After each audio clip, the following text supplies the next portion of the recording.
And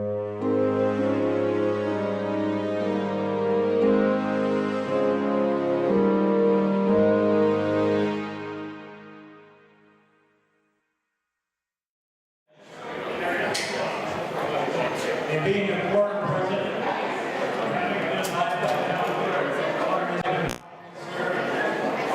meeting of the town of Plympton is now open.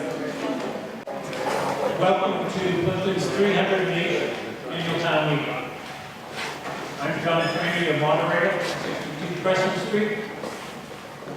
At this moment, I would ask everyone to rise.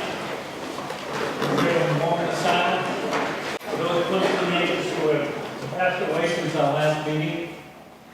I would especially point out those who in the past were active in town affairs.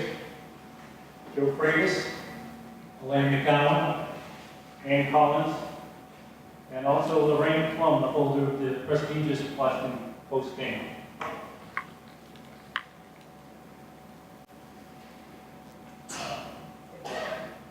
Also, I should please keep in thoughts the men and women serving in uniform, who are stationed around the world, and especially those in Afghanistan and the Middle East.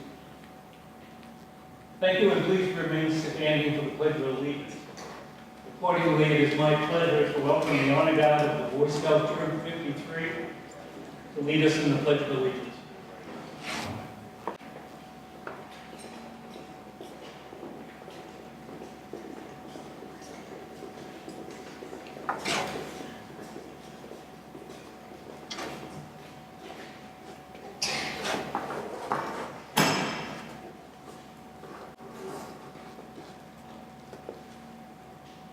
I pledge allegiance to the flag of the United States of America and to the republic for which it stands, one nation, under God, indivisible, with liberty and justice for all.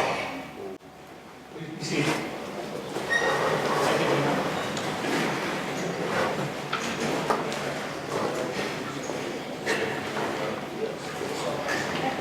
I'd also like to thank Costa, who will be serving refreshments at the break in between our annual town meeting and special town meeting. And a thank you to all the volunteers in town who make Plympton work. We have almost all the boards seem to be volunteers, so thank you. We will be holding 2 town meetings tonight. First, we will begin the annual town meeting, which addresses fiscal year 2015 through 2016. July 1st, 2015 to June 30th, 2016. Then, around 8 o'clock or a little earlier, we will recess the annual town meeting to begin a special town meeting to address funding issues in the year spending, which ends this June 30th, 2015.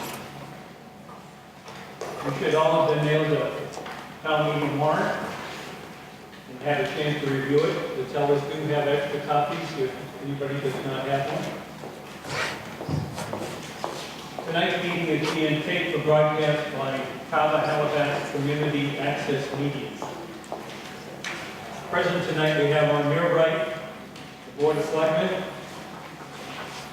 John Henry, Colleen Thompson, Chairman Mark Russo, Legal Counsel Alana Quirk, and our town clerk, Tara Morrison.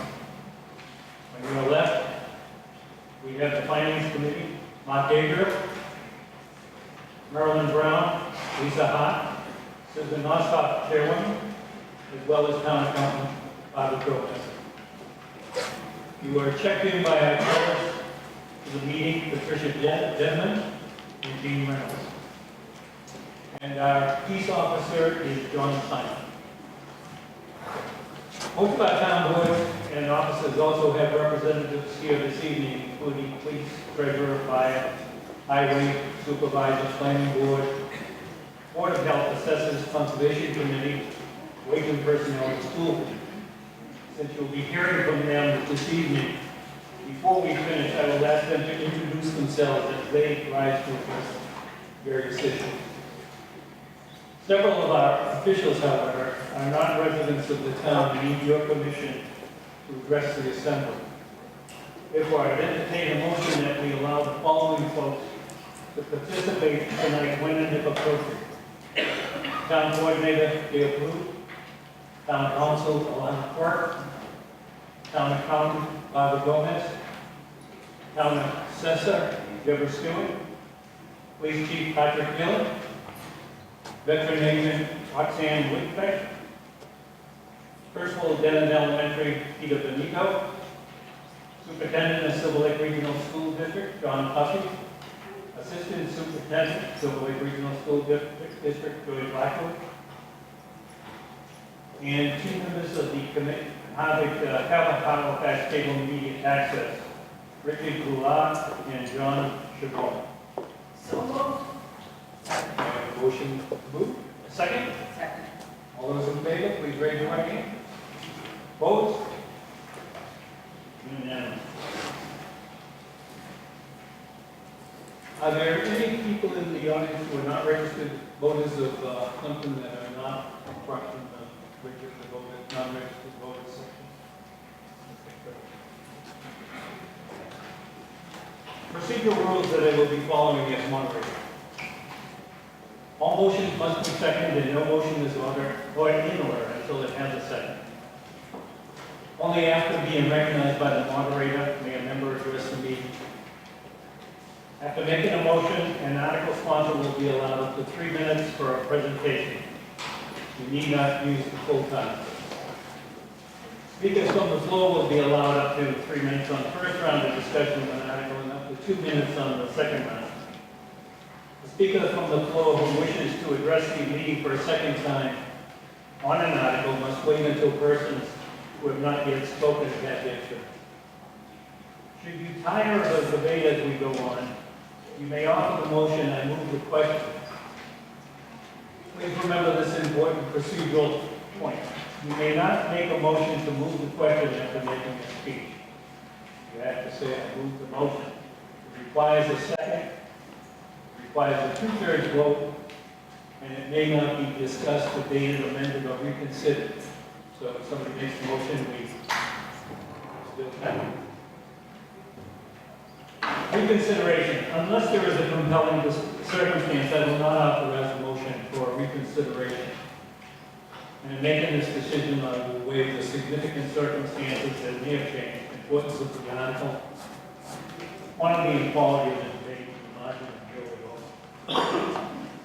If a vote declared by the moderator is immediately questioned by 7 or more voters, I will verify it by polling the voters.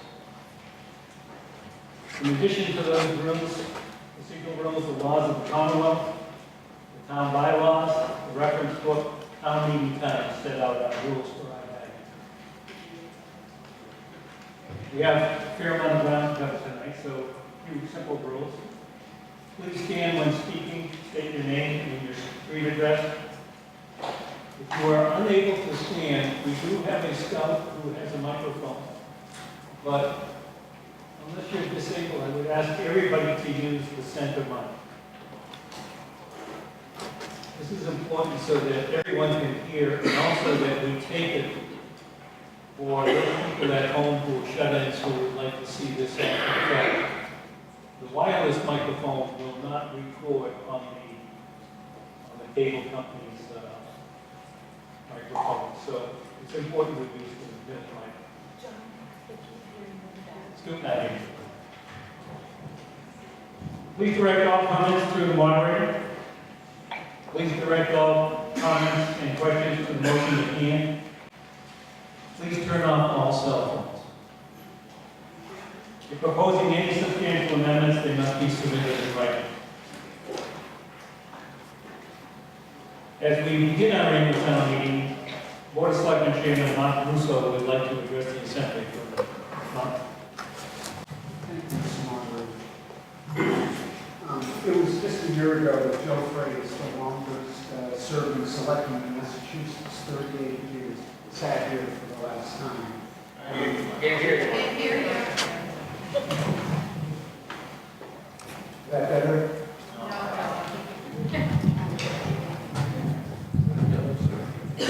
How's that? Okay.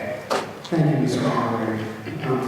It was was just a year ago that Joe Freitas, the longest-serving selectman in Massachusetts, 38 years, sat here for the last time.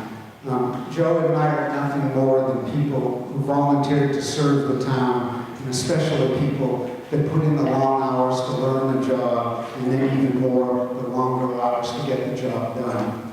I mention all that tonight because tonight is John Hooper's last week as selectman.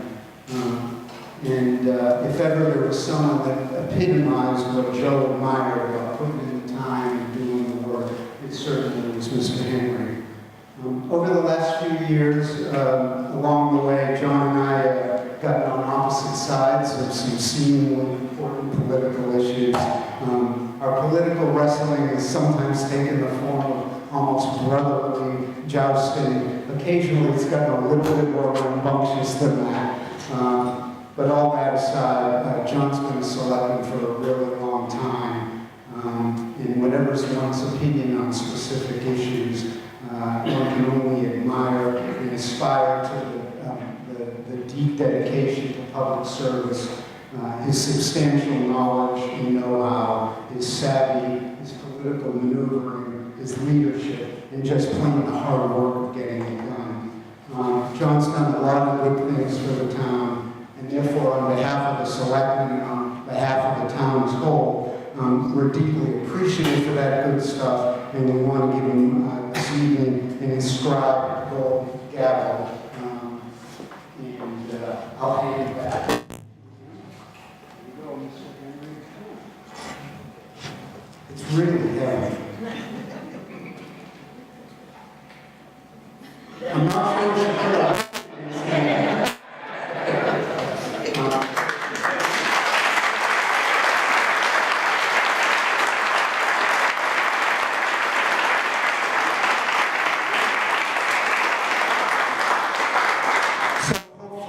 That's something that can be a frequent reminder to John for our appreciation for years and years and years of work. Thank you, Mr. Moderator. Thank you, Mr. Henry. Okay, Item 1. You're in the annual town meeting warrant now, not in the special, so you can make up with it.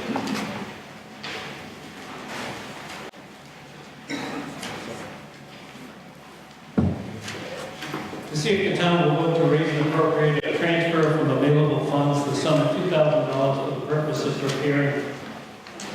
Yep, I'm not on the special. I'm not. Wait. Sorry. Item 1, to hear reports of the town offices and that thereon. Mr. Moderator, I make a motion to waive the reading of the warrant wherever legal and appropriate in favor of a brief moderator's sum. Do I have a second?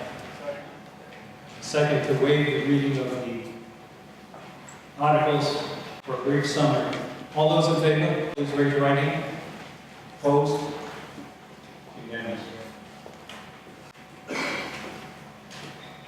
Are there any committees reported? Okay, seeing no hands, I will pass over Article 1. Article 2, to see if the town of Plympton will vote to authorize the town treasurer to enter into compensated balance agreements for fiscal year 2016. Do I have a motion? Colleen Warren, Granville, Bakerway. I move that the town vote to accept the article as printed in the warrant. We have a motion and a second. Any discussion? Seeing no hands, all those in favor, please raise your right hand. Opposed? Unanimous.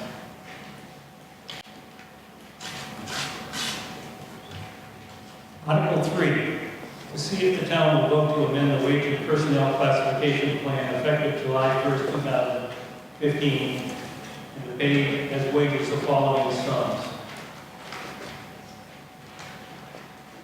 Mr. Moderator. Mr. Chairman. Dave Chandler, Managing Coordinator, Colorado Road. I want to point out that the recommendations for fiscal 2016 is across the board the 2% merit increase. I move to accept wage recommendations, Article 3 as written. Do I have a second? Second, discussion? Second discussion, please. Discussion? Yeah. Normally we read these down by line item.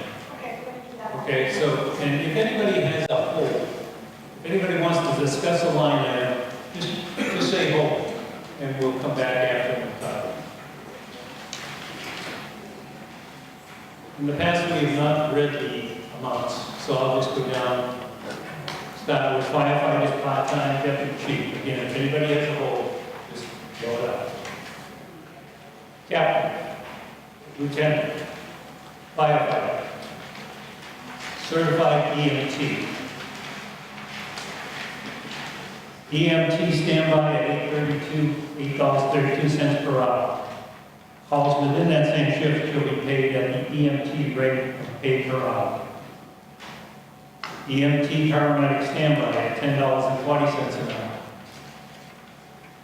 Full-time paramedic, full-time lieutenant, paramedic, FF is firefighters, I'm sorry, I should point that out. Highway labor, working foreman, truck driver / laborer, laborer, town laborer, town custodian, senior disposal attendant, clerical / election workers, clerk, senior clerk / lawyer, permanent staff, all departments, clerk, senior clerk, administrative assistant, assistant to treasurer / collector, assistant town clerk, assistant town accountant, hold, library clerk, circulation clerk,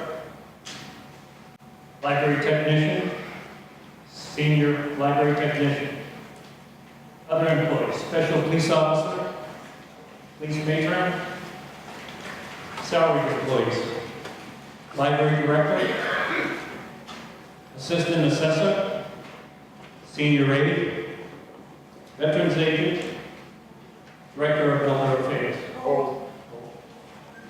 Professional positions, health agent, land use coordinator, and assistant health aide. First total we had was assistant town accountant. With the exception of the whole, we should entertain a motion to approve the ones that there were no holes on. So move second. Any discussion? All those in favor, please raise your right hand. Opposed? Unanimous. Okay. Assistant town clerk, there was a hole. Yes, sir. Is this a new position? Would you take the mic just so we can have your name and everybody can hear?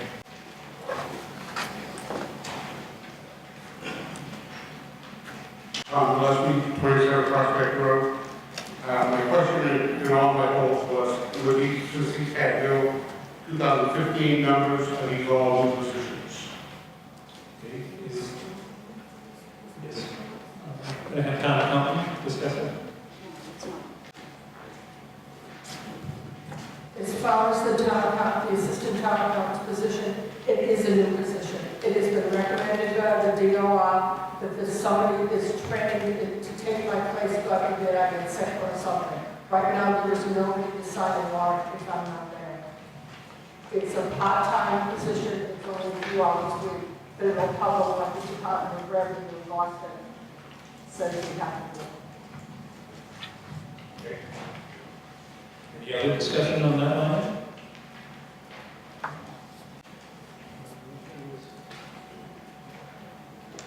Director of Elder Affairs, I assume that's the same question? I'm going to speak to that. Maureen, please. Senator Mary Baker. I noticed as well that this was a new position, and explanation I was given was that the person that's doing this job right now came into the finance committee explaining the hours that it took to do the volunteer work, that this has always been a volunteer position, that it was becoming a burden to handle. My comment on that was that there are many, many of us that volunteer, have for 4 years, put hours in hours and take time away from our work and families, and are not paid any kind of compensation for that. I think this is a poor precedent to set, because when do we then say the Recreation Commission doesn't deserve some kind of compensation, or the Finance Committee, or the Board of School Committee, holding myself. But I think it's something that we should be very cautious of. Other discussion?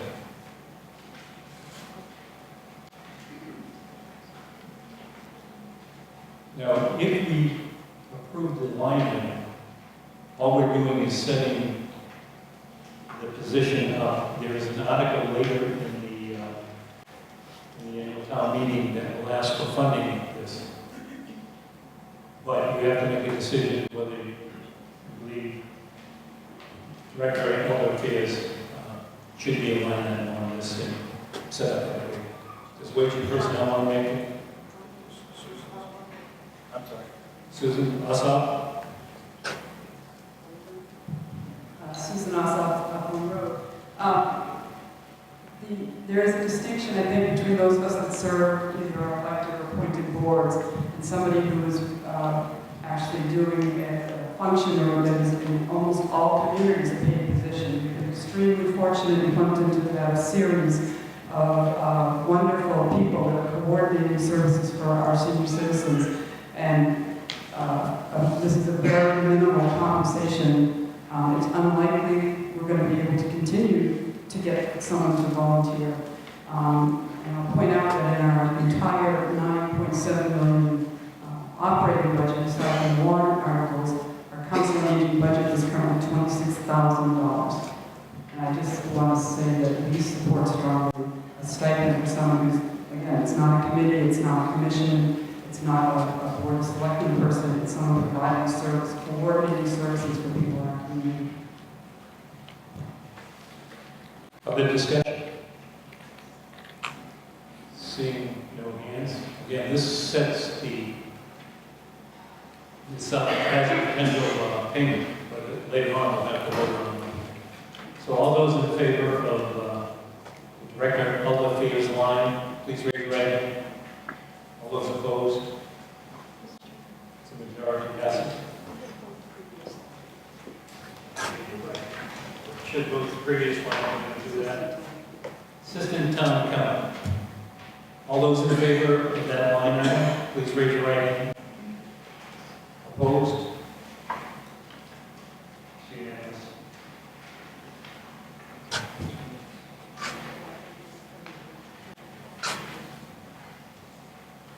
Next one was the professional positions health agent. Again, question about it. Barbara Gomez, Town Accountant, will answer that. Ladies and gentlemen, I'd like to do both the health agent and the assistant health agent at the same time. These positions are new to wage and personnel. They have been under the town records by contract. And when the DOR came in, they advised us that they need to be under wage and personnel and not by personal contract. So these positions are there. We're just changing the way they're voted as to the amount of money they're paid. Are these full-time positions? No, neither is a full-time position. They're hourly people that come in and do the inspections for the Board of Health. Any other discussion? So on health agent, all those in favor, please raise your right hand. All those opposed? Unanimous. On assistant health agent, all those in favor? Opposed? Also. Last one was land use coordinator. You got a question on that, sir? No.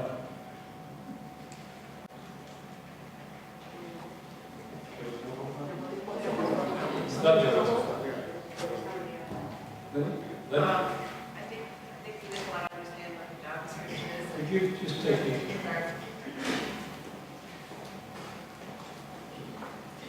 Linda Lake, 44 Wilkie. I think we'd just like to hear the job description, have some idea of what departments or services this would support, and, just have a sense of what it is.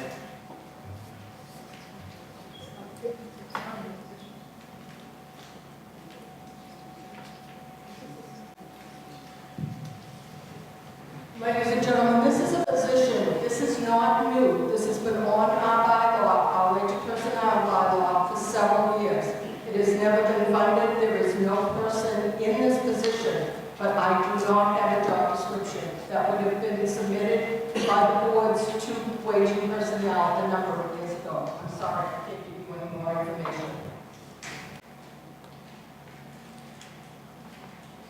Personnel, you want to comment on that?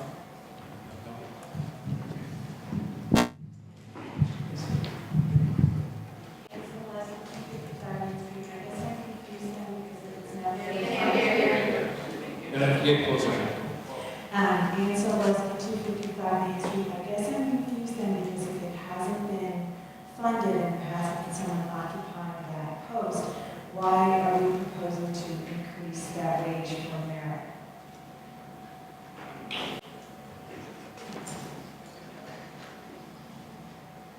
We have some, Mr. Chairman?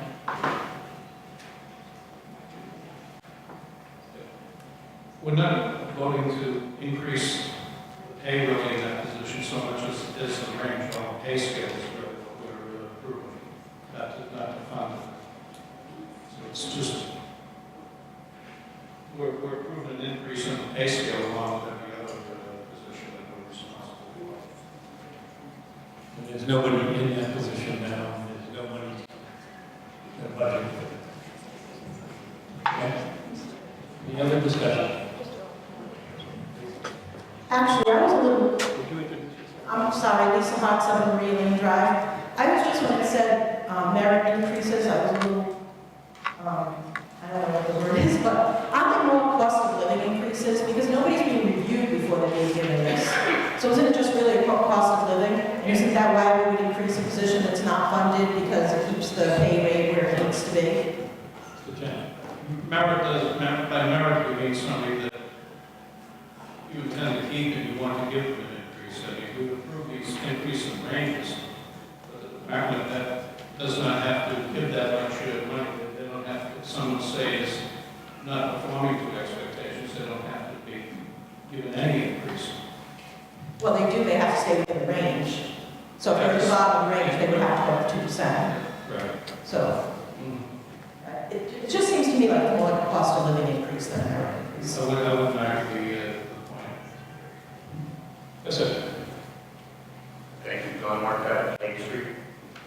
Just questioning, with the number $35 to $50 comes the pay scale based on, you look at comparative for a paramedic, compensation is what, between 25 and 28.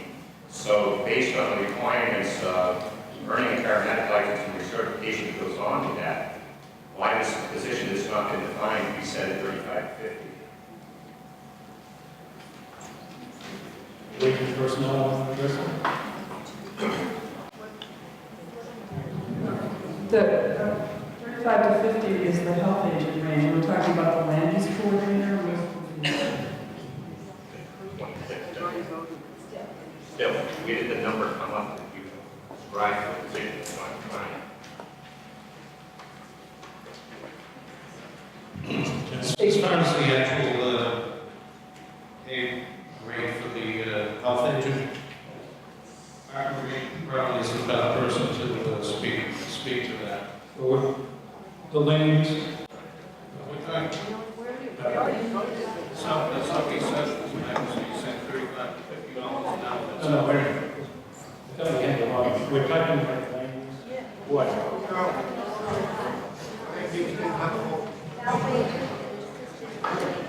We've already included health agent and assistant. So, thought we were talking about the land use coordinator. Is there any further discussion on that? We can't hear you. Can't hear me? Yeah, if you speak Okay. So, we're talking about the land use coordinator. Is there any further discussion on that line item? Seeing no, yes, ma'am.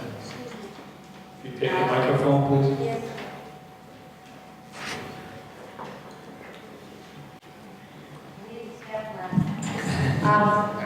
Michelle Yagas, 392 Main Street. Health agent and assistant health agent. Isn't that the ones that we're talking about that do not have position descriptions because they have never, Well, we've already voted those and approved those. So the only line item we are talking about right now is the land use coordinator. I'm confused because I thought that's what we were talking about. So we voted on the health agent line item, we voted on the assistant health agent line item. Now we're just voting on the land use coordinator. Any further discussion? Seeing no hands, all those in favor, please raise your right hand. All those opposed? Passes.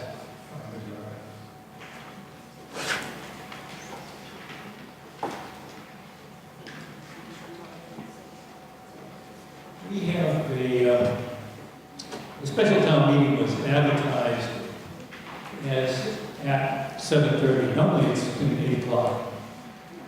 So it's special town meeting? No. So it's after 7:30. What I'm going to propose is we'll take a 5-minute break, get coffee and some brownies, I believe, outside by Casa, and then we'll come back and we'll start a special town meeting. So I would entertain a motion. So moved. I'm getting it. All right. Been overruled. We're going to do a special town meeting and then take it. So I'm motion that we move to, that we adjourn the annual town meeting. Do I have a second to adjourn? I have a second. All those in favor of adjourning the annual town meeting, while we move to the special town meeting, please raise your hand. All those opposed? Unanimous.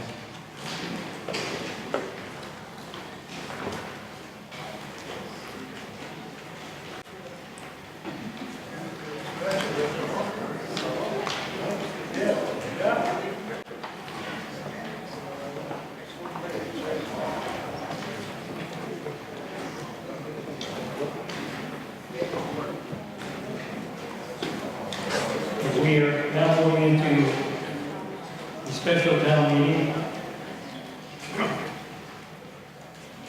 There being a quorum present and having been advised by the town clerk that the special town meeting warrant has been properly served, this special town meeting of the town of Plympton is now open.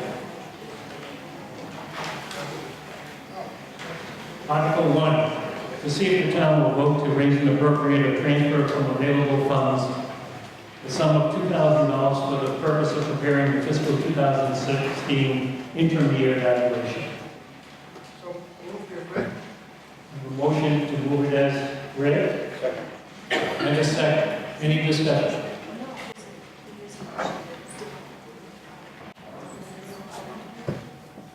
Is anybody from the assessors speaking? Steve? Apparently, there's a slight change in the motion. Oh, you did? My notes.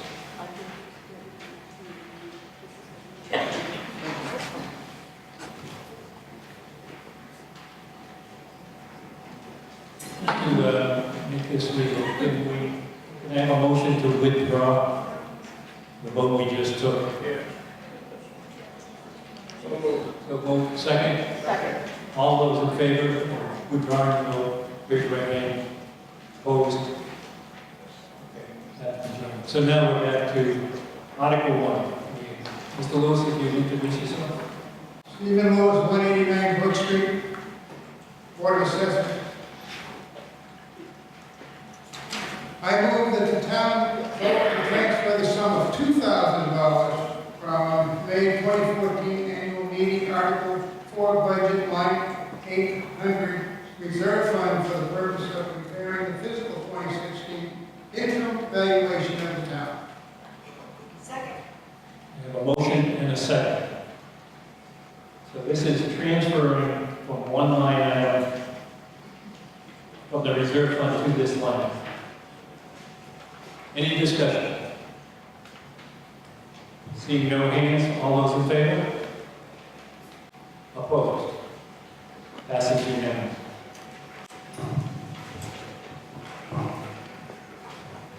Article 2, see if the town will vote to transfer from available funds the sum of $20,000 to fund the other post-employee benefits trust fund. Do I have Colin Thompson, 192 Main Street. I move that the town vote to transfer the sum of $20,000 from the May 2014 annual town meeting, Article 4, budget line 800, reserve fund, to fund the other post-employment benefits trust fund. a motion and a second? I should point out that this was recommended by the Board of Selectmen and the Finance Committee. Any discussion? Seeing no hands, all those in favor, please raise your right hand. Opposed? Passes unanimously. Article 3, to see if the town will vote to raise and appropriate transfer the sum of $10,000 to pay for contractual obligations and a sick leave buyback for a retiring personnel. Do I have a motion? Mr. Moderator, I move the town vote to raise and appropriate a transfer from available funds the sum of $10,000, the source being the same line 800, reserve fund.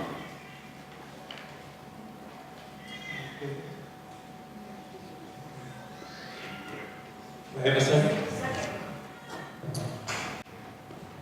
So we have a motion to transfer the sum of $20,000 from the reserve line item to $10,000.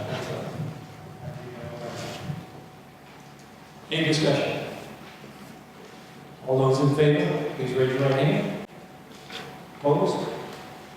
Unanimous.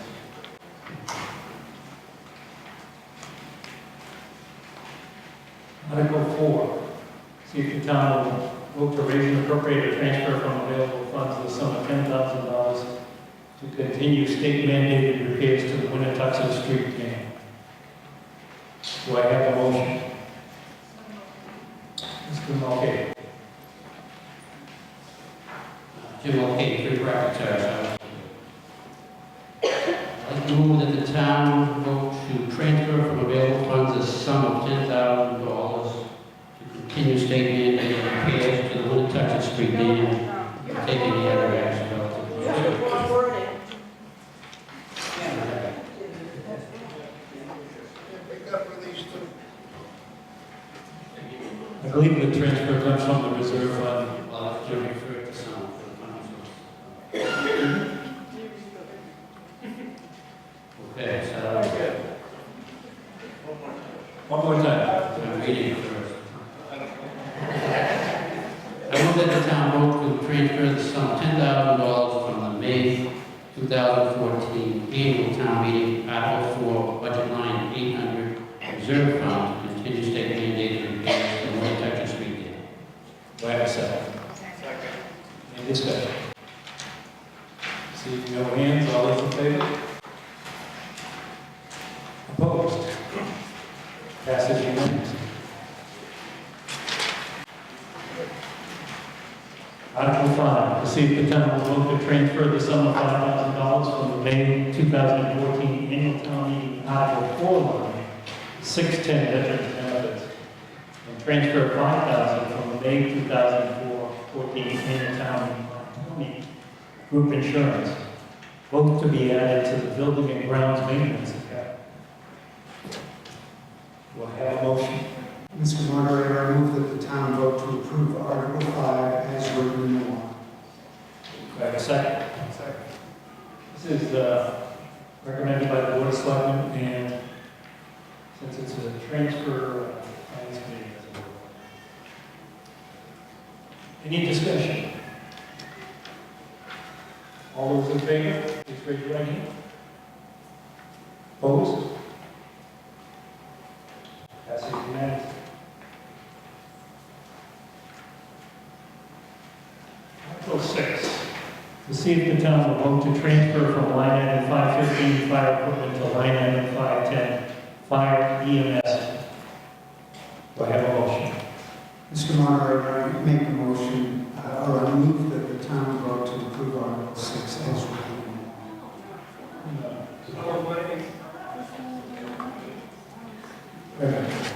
We need Mr. Sorry, there's no money, so. Well, you want to make the motion? Sure. Ron Sardi, Fire Chief.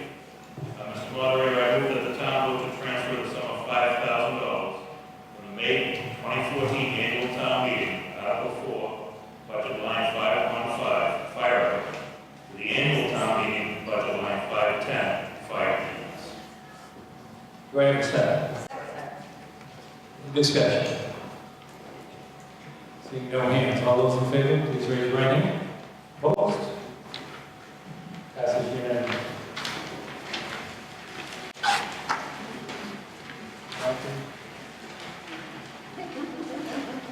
I would entertain a motion that we dissolve the special town meeting and return to the annual town meeting. Mr. Moderator, I make a motion that the special town meeting be dissolved and return to the annual town meeting. Do I have a second? Second. Any discussion? All those in favor, please raise your right hand. Opposed? Passes unanimously. So we finished with special town meeting. We're going to go back to the annual town meeting. We will pick up when we start on Article 4, which is the budget line item review of all the budgets for next year. However, prior to that, we'll just take a quick 5-minute break, get a cup of coffee and a brownie. The council is supporting. They're out on the back on the side. And then come on back. Thank you.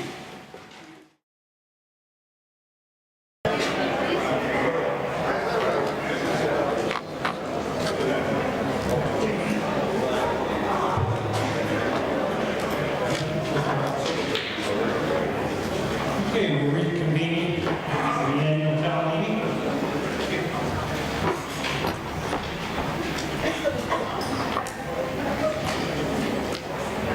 I'm going to start with Article 4, which is where we left off.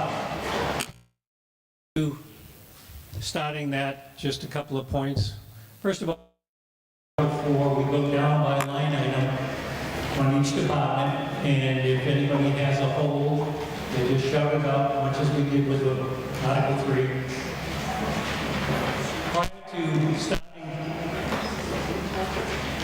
the motion, Susan Ossoff, Chairwoman of the Finance Committee, has asked if she could say a few words to town meeting. Susan? Thank you, Mr. Hart. I just want to explain, if you read the cover letter that came with the budget, you'll see that there were increases in lines that we don't control. And what we tried to do was to limit the increases in the lines over which we have discretion to a large extent, level funding those lines with the 2% added in for wages as recommended by wage and personnel. We are currently under the limit of what we can raise by taxes in the town. There's previous years when people have moved to change the value of the line, and somebody would say, well, what's your source? Because there was nowhere for the money to come from. There is places where the money can come, and it would be a direct increase in the taxes in the town for anything that someone increases at this point. In the last couple of years, we have not increased, we have used what's called the levy limit. Every year, the amount that you can raise by taxation increases by 2.5% plus whatever new growth you have in town. And that increases 2.5% each year, whether or not you use it. So in a year like last year, where our increase was very small, it still increased 2.5% and it increased 2.5% this year. So we have the ability to raise a lot more than 2.5%. is that as this budget is presented, will have a larger increase than 2.5%. I can't tell you what percent it is. There's a lot of numbers I've heard being discussed. We don't have the numbers we need to really calculate that at this point. And I also want to remind everyone that anything that is amended and increased will be funded through your taxes. Okay, we're going to move to the line item detail of Article 4. This is recommended by the Board of Selectmen and the Finance Committee. The numbers we will be looking at is the recommended column, the one second from the end, budget FY16. So again, I will read the line item. When we get to anybody has a discussion, we'll just say hold, and we'll vote on those ones where there's no hold, and then we'll come back and we'll do the hold.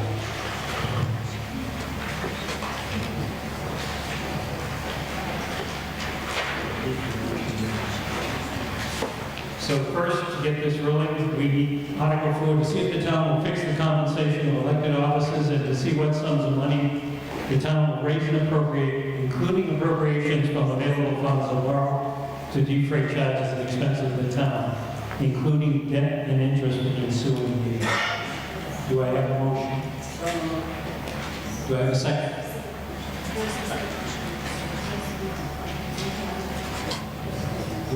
We're going to do the sources when we get to that. And then okay. First line, blanket insurance. I'm not going to read the amounts, because you all have copies of the warrants. Again, yell out hold if you have an issue. County pension. Group health. Medicare. Unemployment.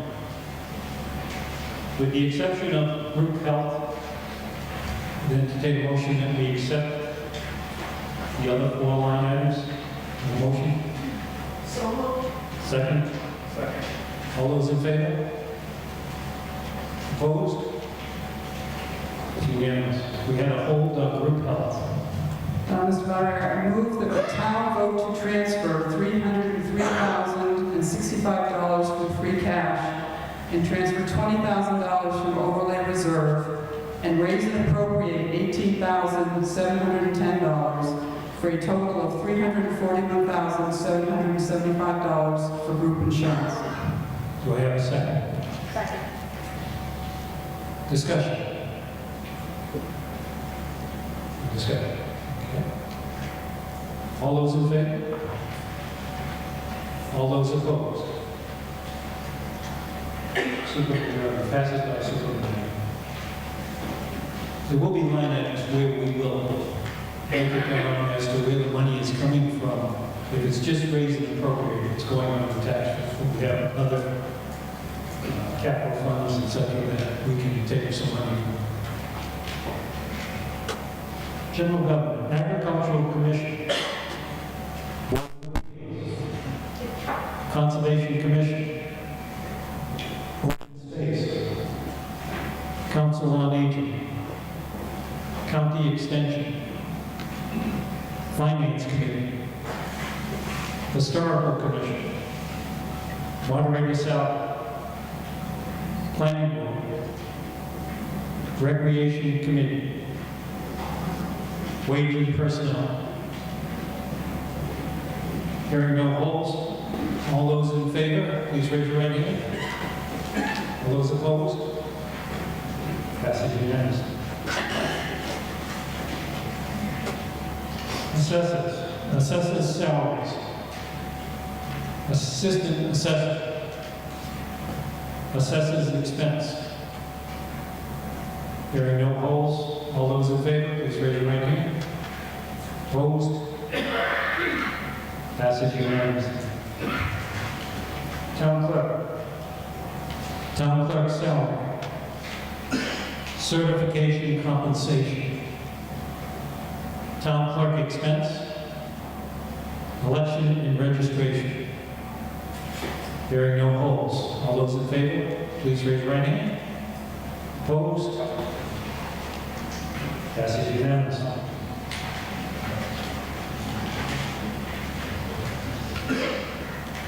Accounting, tax, and treasurer. Accountant/auditor. Accountant expenses. Hold. Treasurer/tax collector salary. Certification compensation. Treasurer/tax collector expense. Treasurer banking services. With the exception of accountant expenses, there are no holds. All those in favor, please raise your right hand. Opposed? Passes unanimous. There was a hold on accountant expenses. 2 years in West Street, in Johnson Road. I know it's not a lot of money, but 100% increase, I just want to know why. Who would like There's a sort of shift in hours for personnel, and some of the additional 3 hours a week that for the position in the accountant's office, as you described it. I would direct you to look to the total for the department. It's not a net increase. It's a sorry, on the next page. It's a 1.8% increase overall.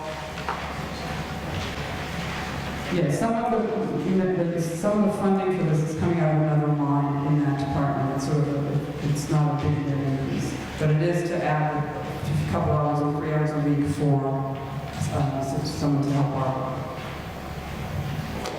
Any other discussion? Yes, sir. Didn't we already authorize an assistant accountant? Now we're going to have an assistant accountant? No, that was just wage and personnel, setting up the position. This is actually funding the position. Okay, thank you. You're welcome. Any other discussion? See no hands, there are no holds. All those in favor of the line item 205 accounting expense, please raise your right hand. Opposed? Passes unanimously.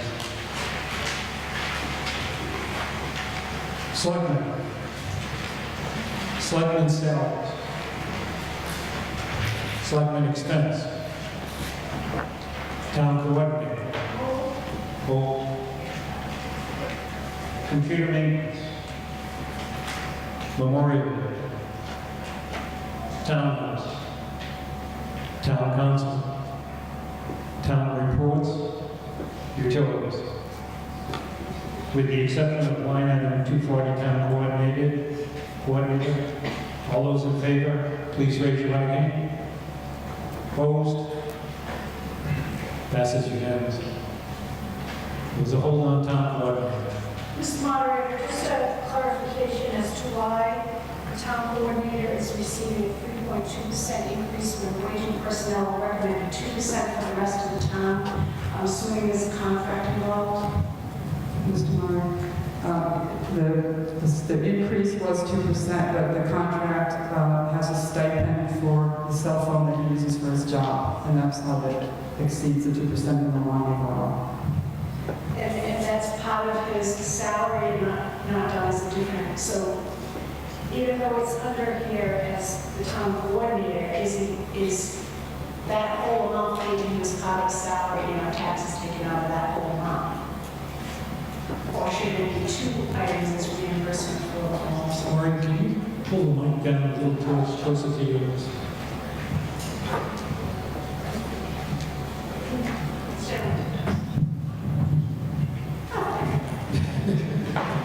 Yeah, I just try to clarify it. If the salary is $50,323, part of that is reimbursement for a cell phone. The request that came to the Finance Committee had the phone, which is apparently contractual, in this line. If taxes, I'm advised by the accountant that taxes will be taken out of it. We simply responded to the request we had. Thank you. Any other discussion?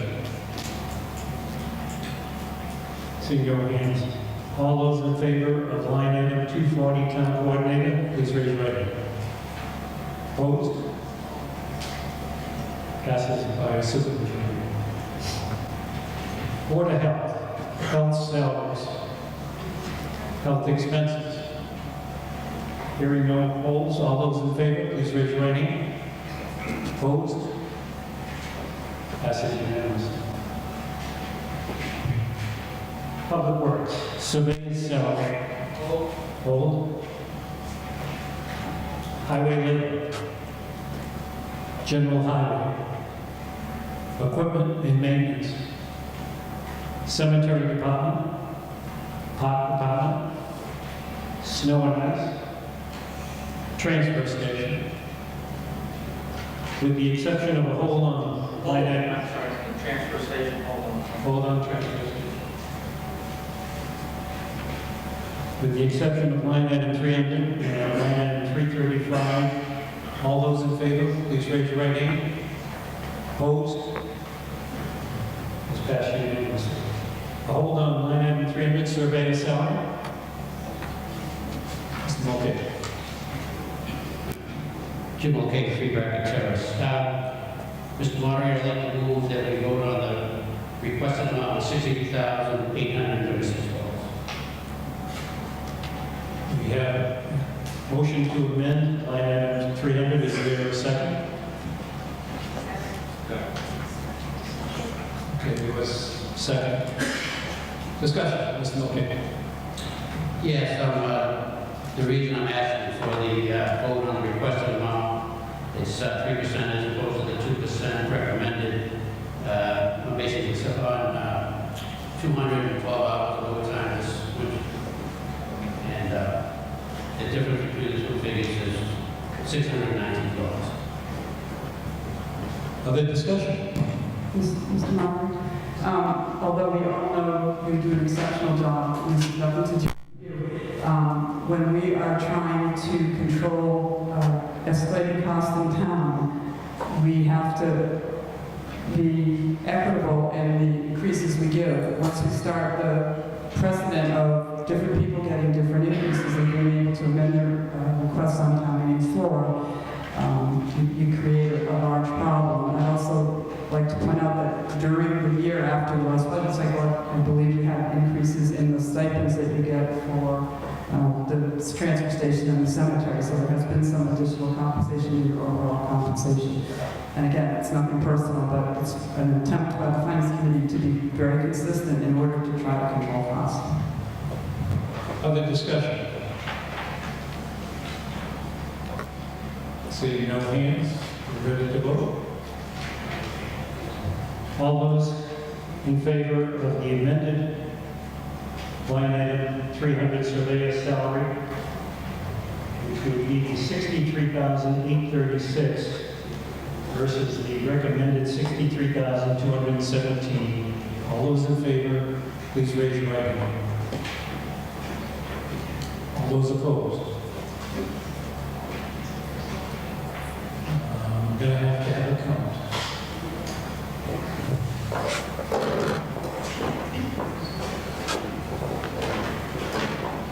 I could ask all those in favor to stand.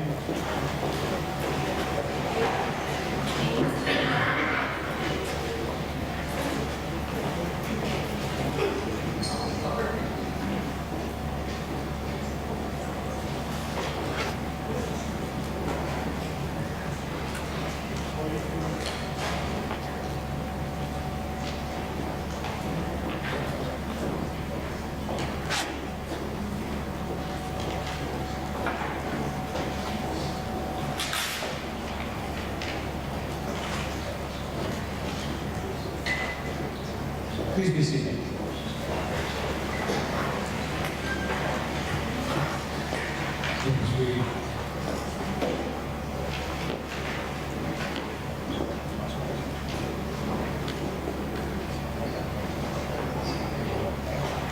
All those opposed, please stand.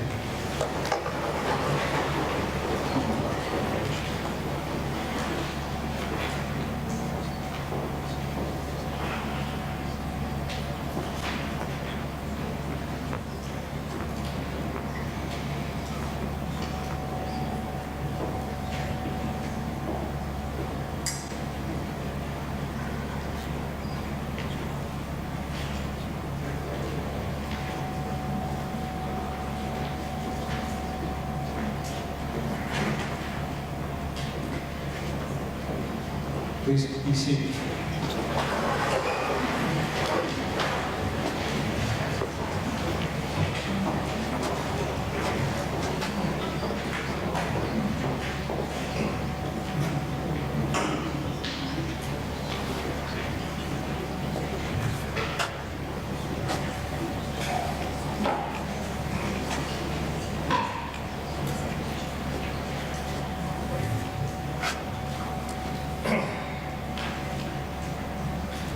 Ladies, please come.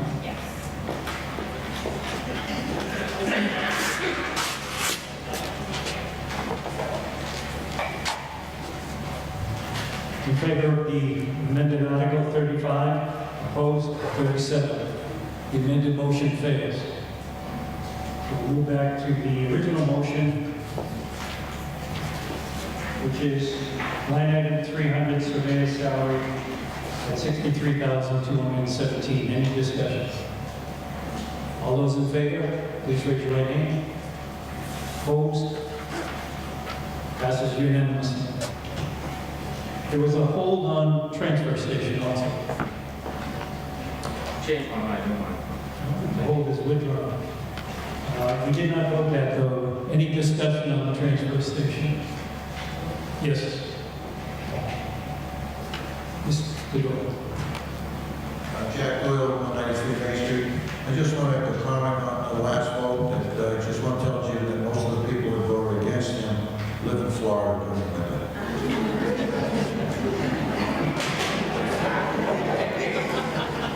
You said? Okay, on the transfer station. Seeing no hands, all those in favor of line item 335, transfer station as printed, please raise your right hand. All those opposed? Passes unanimously. Protection of personal property, animal inspector, animal control officer, animal control expense, tree warden salary, tree warden expense. Hearing no holds, all those in favor, please raise your right hand. Opposed? Passes unanimously. Building department. Building inspector / department. Building clerical. Plumbing and gas inspector. Wiring inspector. Zoning administrator. There are no holds, all those in favor, please raise your right hand. All those opposed? Unanimous. Fire EMS services. Fire chief salary. Fire services. Fire / EMS. Hold. Fire equipment. Civil defense, emergency management director. Did I hear a hold on that? No. So with the exception of line item 510, fire EMS, all those in favor, please raise your right hand. Opposed? Passes unanimously. There was a hold on 510, fire EMS. Mr. Moderator, I move that the town vote to transfer $125,000 from the ambulance fund and raise and appropriate $186,768 for a total of $311,768 for fire EMS. Do I have a second? Second. Any discussion?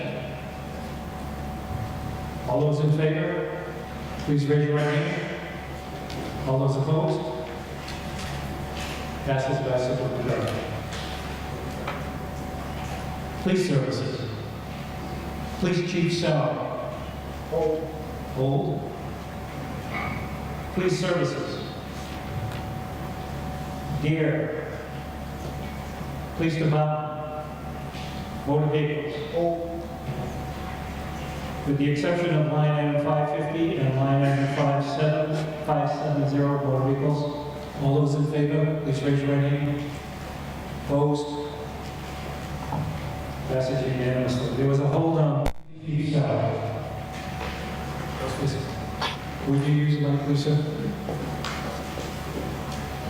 Lee Stiles, 85 West Street. I would just like to know why there's a 5.9% increase for the police chief salary versus 2 and 3% increases for the other salary employees.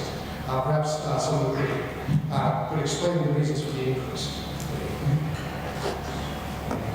Susan? Myself? Finance Chairman? Okay, so Board of Selectmen? How about ranking person? Somebody want to, Mr. Henry? It's contractual. It's the second year of a 3-year contract. And it's contractual. The police chief's salary level is based upon education. And the chief has been going to college and getting degrees, and thereby he gets increases for that by contract. Yes, sir. I understand that there is an issue of education. May I ask what the current status of the police chief's education might be? He currently has a bachelor's degree. Thank you. Any other discussion? Seeing no hands, all those in favor of line item 550, police chief salary, please raise your right hand. Opposed? Passes unanimously. There was a hold on line item 570, motor vehicles. No?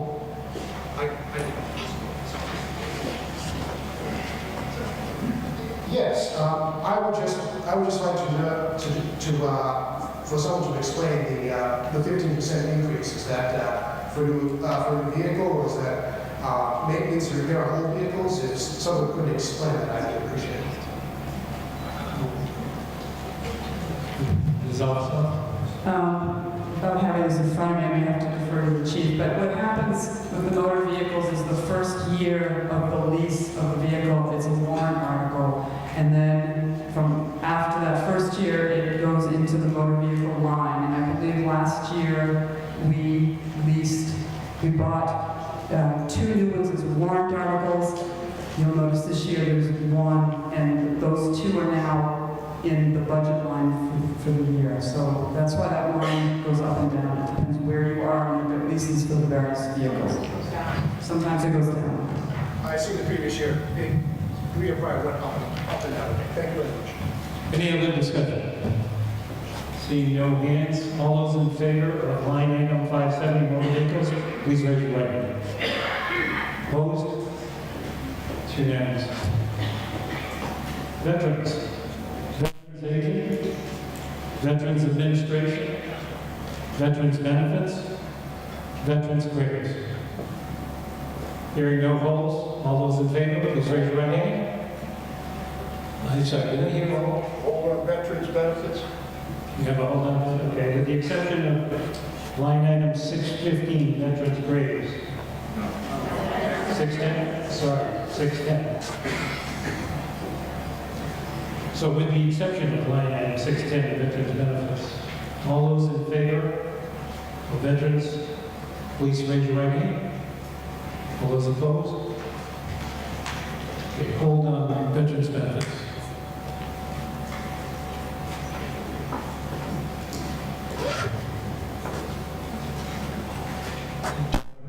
Center Street in Plympton. I would really like to know why there's a minus 6.3 on veterans benefits. Could someone explain that to me, please?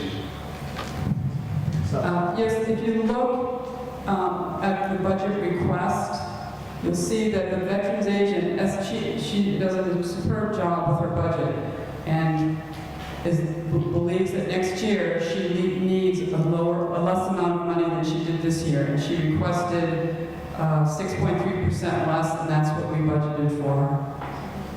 And that came from the veterans agent? That is from the veterans agent based on her data on what expenses she will have next year. Thank you. Any other discussion? Seeing no hands. All those in favor of line item 610, veterans benefits, please raise your right hand. Opposed? Passes by a simple majority.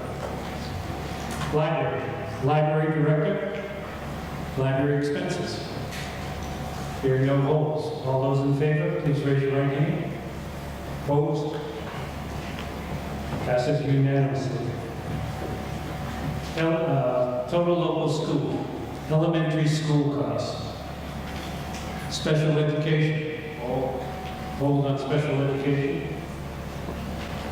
Vocational education, hold. With the exception of line item 705 and 710, will be voting on elementary school cost line item 700.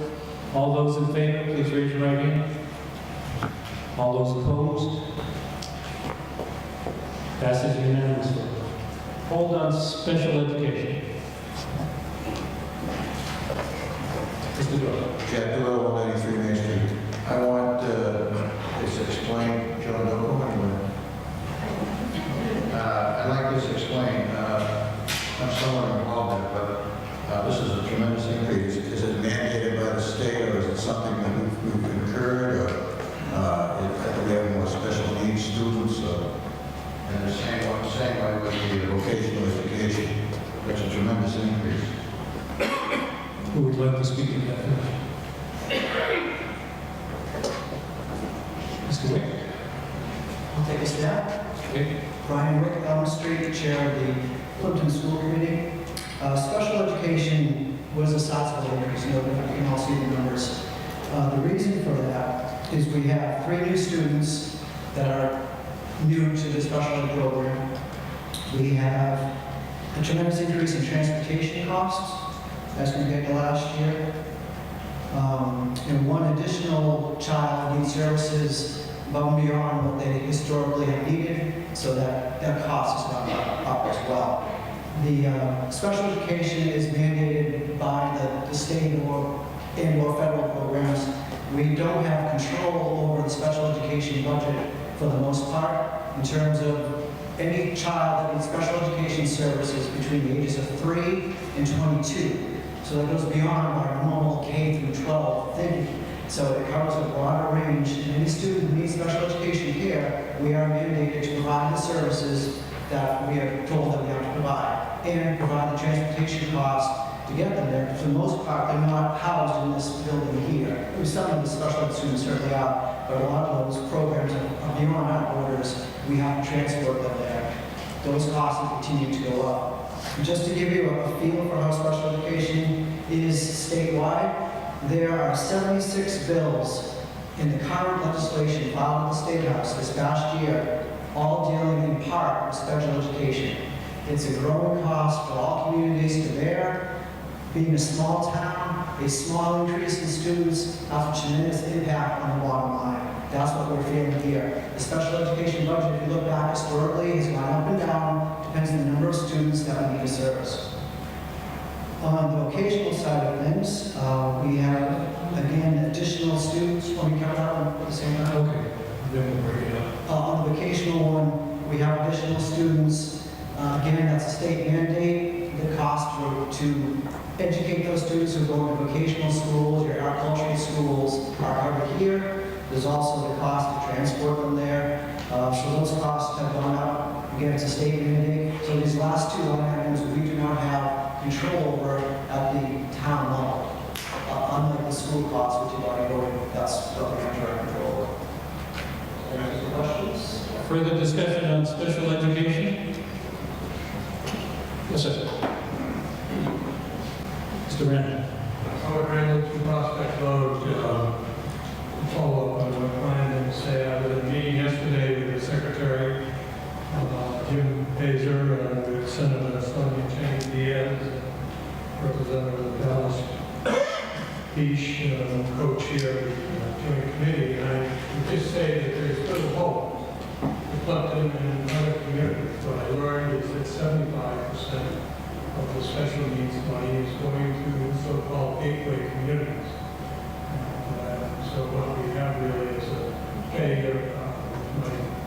My grandmother used to say, the fish rots from the head. So we are importing problems faster than we can solve them, and with a $2 billion deficit approximately at the state level, I'm talking to go.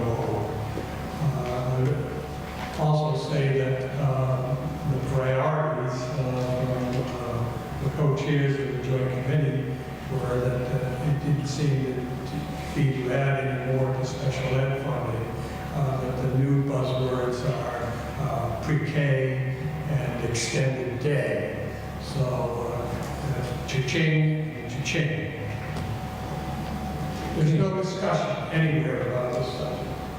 So we're left to the resignation that was in the front report.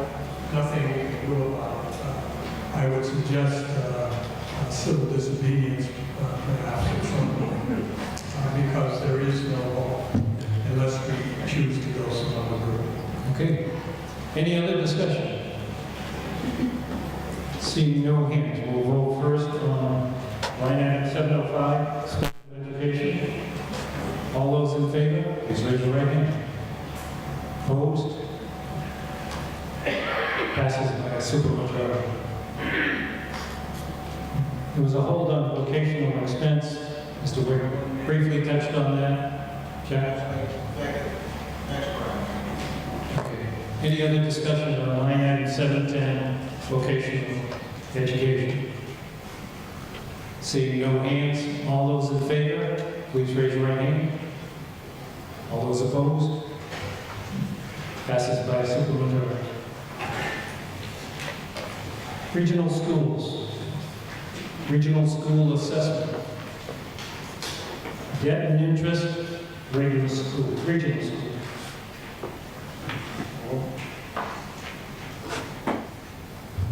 Hearing no holds, all those in favor, please raise your right hand. All those opposed? Passes unanimously.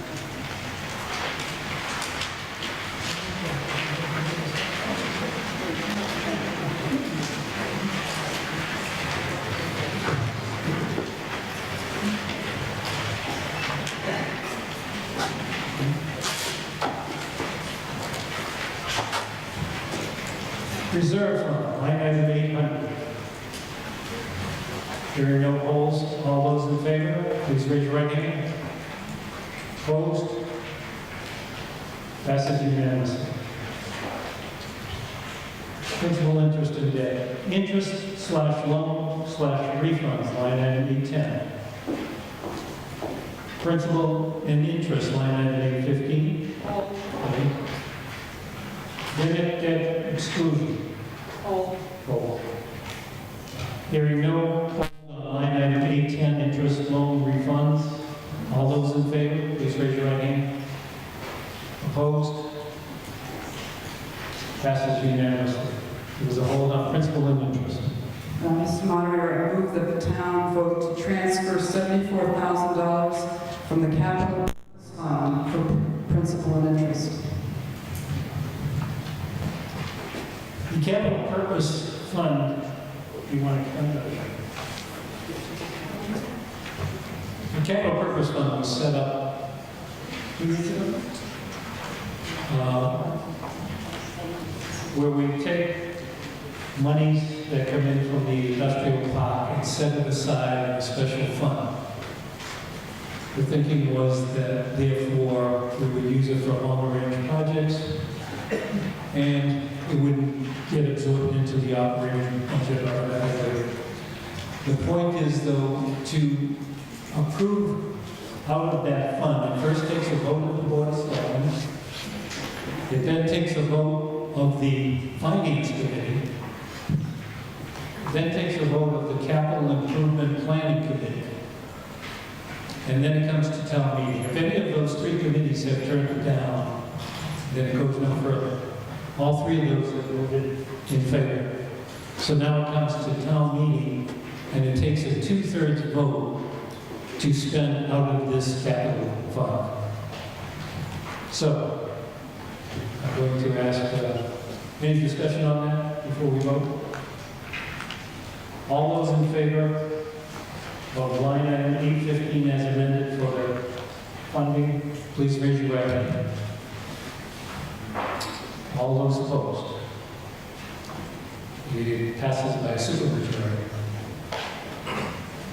So that's more than 2/3. Hold on, 820, line item 820, debt exclusion.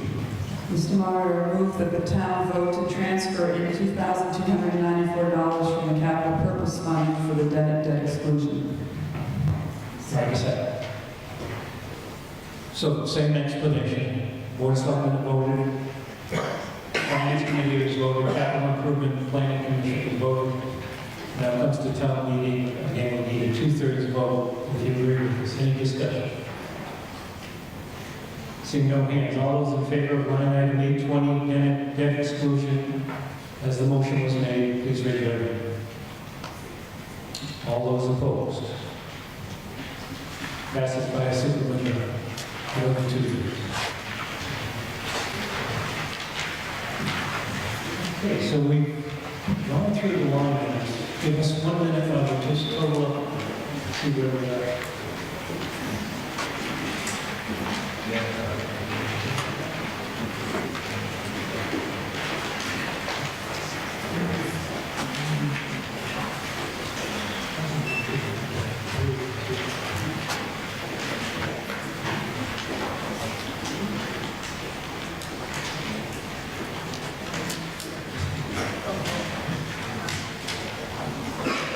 Give me 1 minute, sorry.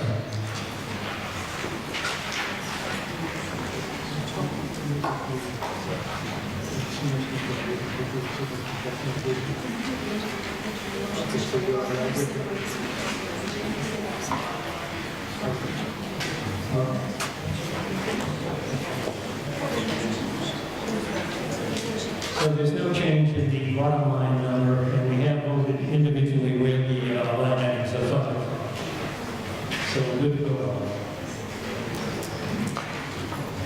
Article 5.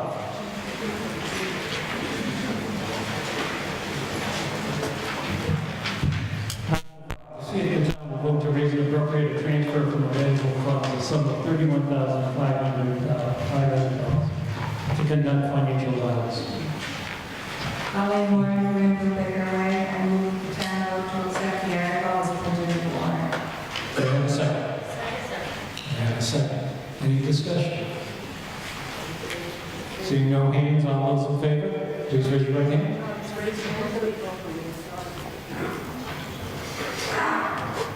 I'm sorry. The article is to raise and appropriate the sum of $31,500, and the warrant has other funds. I think I read this.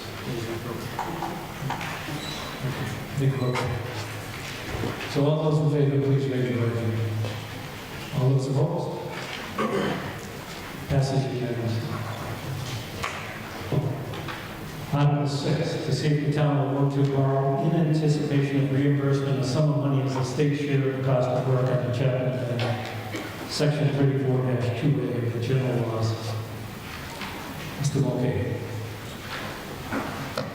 Mr. Moderator, I move the town vote to borrow in anticipation of reimbursement of the sum of $171,833 as the state's share of the cost of work on Chapter 9, Section 34-2A of the general laws. I have a motion and a second. Any discussion? All those in favor, please raise your right hand. All those opposed? Passes unanimously.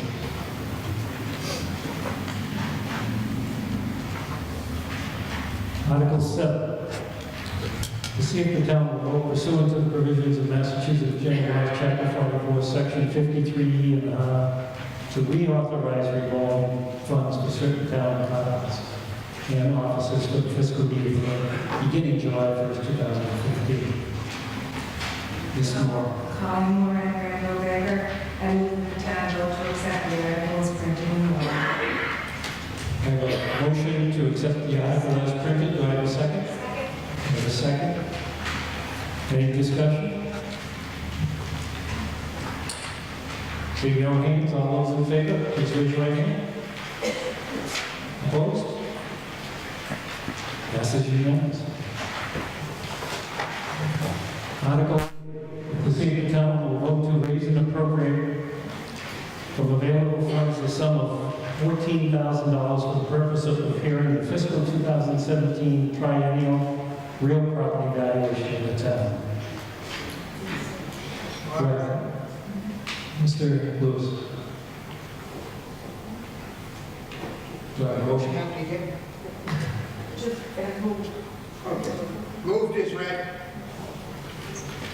Do I have a second? Second. If this is raised and appropriate, I believe I read that this is raised and appropriate. All those in favor, please raise your right hand. All those opposed? Passes unanimously.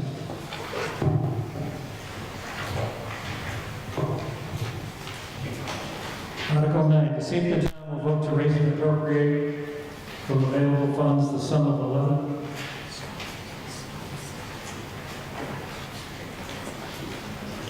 Okay, getting an education. To see if the town will vote to raise and appropriate the sum of $11,000 to pay the first annual lease payment for a police patrol vehicle on a lease-to-own replacement program.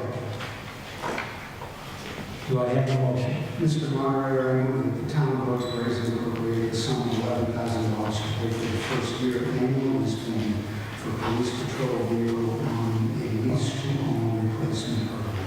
Second. I have a motion and a second. Discussion. Mr. Doyle.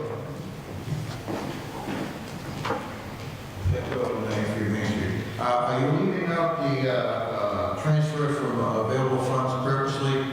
So this means that it's going to be on our tax bill? Okay, thank you. Yes. Where we've got recommendations by the accountant and the finance committee to raise and appropriate, I just read them that way. If you want to amend it, we can always make it on the discussion. So, Article 9, all those in favor? Please raise your right hand. Opposed? It passes unanimously.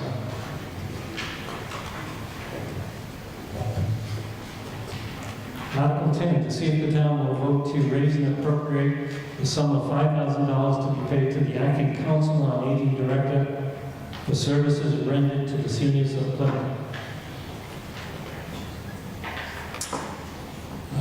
Mrs. Moreno. Chris Morano, 169 Brook Street, Plympton. I am the Council on Aging Director, and this is a warrant article that I submitted. I move that the town vote to raise and appropriate the sum of $5,000 to be paid to the Acting Council on Aging Director for services rendered to the seniors of Plympton, as described in the job description by the wage and that I submitted to the Wage and Personnel Board. Should I speak to this now or wait? I'm sorry, well, let's, we have a second. Okay, now discussion. Now may I discuss? Yeah. A couple things. If you look at your town report on page 81, you'll see all the information about the Council on Aging position and what we do over the course of the year. I realize that there are many other positions in town that are volunteer. The reason why I've applied for funding is because as the Animal Control Officer, which is number 345 in the line items, who receives over $5,000, I am on call 24/7 to the seniors in this town that are at a minimum of 25% of our population. They call whenever they have needs or issues present, and I'm there to find resources and to resolve the problems that they have.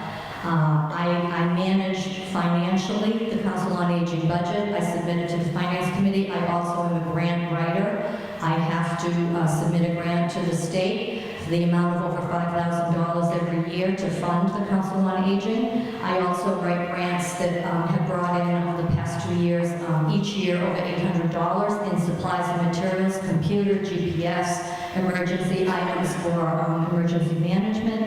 This year, we have received over $8,000 again in grants. That's a big part of my job, as well as preparing an annual newsletter full of information to the seniors to take care of any needs they may have. I also oversee a board of 8 or 9 members that are all volunteers, and I also am responsible for the outreach work worker that is receiving a $25,000 salary every year. The two of us together coordinate outreach services to the seniors in town. So there are many other things that this position requires, but I feel that you also need to be made aware that a survey was conducted throughout the state, and a comparable sized town called, it is the town of Sheffield, I believe. Yes, the town of Sheffield has a population of 2,900 people, same as Plympton, a little more than Plympton. That Council on Aging Director receives $35,000 to $42,000 a year for that position. So I feel that I'm not asking for a lot of funding for the position, and it is a lot more than just a volunteer. It's a 24/7 position. I get calls all the time, any time of day or night, especially when emergencies arise. So. Other discussion? Mrs. Springer. Mr. Moderator, back to my argument before that we have volunteers throughout the town. However, after hearing the amount of work and responsibility that the Council on Aging Director has, I apologize for jumping to conclusions before. I support this article, and I hope that, unlike the dog officer who may get bitten with the seniors program. There was a hand over here. Carol.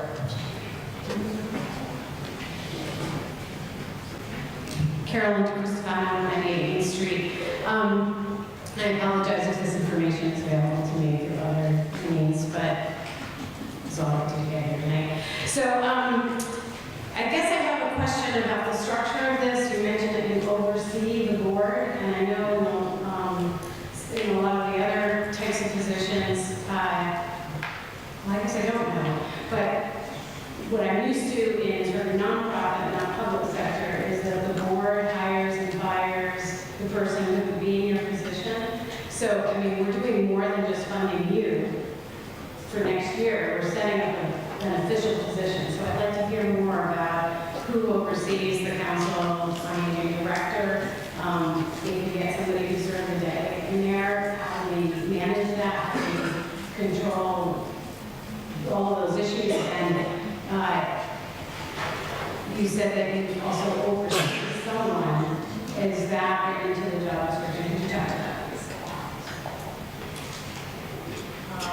As Council on Aging Director, I believe the selectmen have the final say on who holds that position, but there is an 8-member board that is involved in working with the director. So to be honest with you, I'm not certain. I would say that I'm responsible to the selectmen. Yes, I mean, I work for the towns. I work for the town, so I'm assuming that the selectmen would determine if the job wasn't being done effectively or efficiently, that they could remove me. I do oversee the board and also the senior outreach worker who receives a $25,000 salary.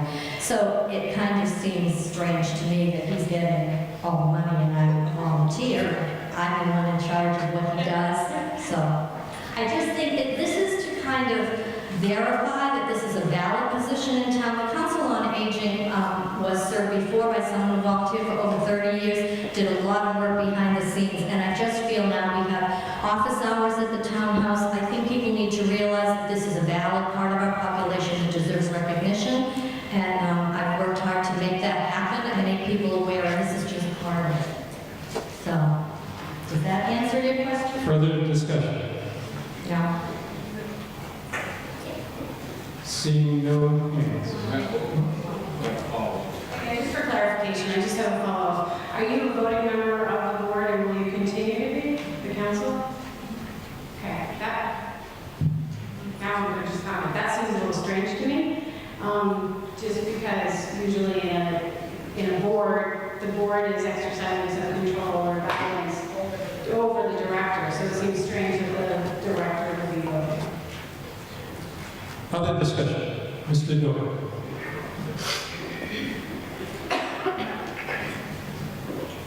Jack Doyle, 193 Main Street.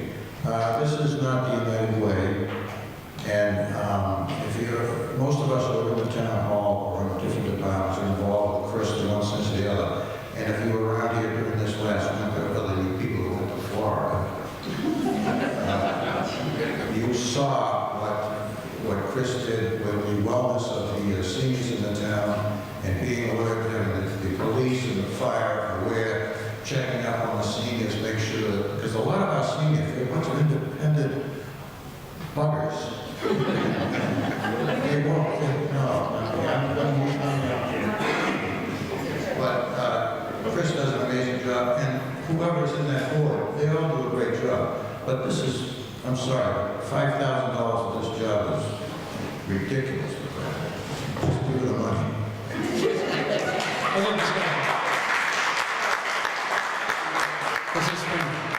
Again, I support the position. However, we're not talking about the person that's doing the job. We're talking about the people that, the next generation that are inheriting that position, and it may not be Chris. Oh, probably. And that's what I'm trying to do. We can't look at this personally. Any other discussion? Mr. Orsatti. Mark Sarah, the room for the fire chief. The council on aging does play a vital role in the health and welfare of our senior citizens. And they're in contact with them on a regular basis. It's updates on the progress of them and the condition of them, which gives me an inside look into what may be going on that I might not see. So it's very important that they function at that, and Chris does a fantastic job with that. And I'm able to confirm the services that I offer to our residents if they're unable to call themselves. So I think it's a good idea. Any other discussion?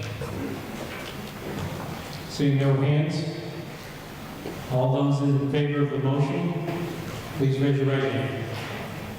All those opposed? Passes unanimously. Article 11. To see if the town will vote to raise and appropriate the sum of $7,971.29 to pay the annual lease payments for the first response and fire command vehicle. Do I have a motion? Yes, Mr. Moderator, and Mark Sarah, the fire chief. I move that the town vote to raise and appropriate the sum of $7,971.46 to pay the annual lease payment for the first response and fire command vehicle. Second. I have a motion and a second. Any discussion? What amendments? Okay. Mr. Dempsey.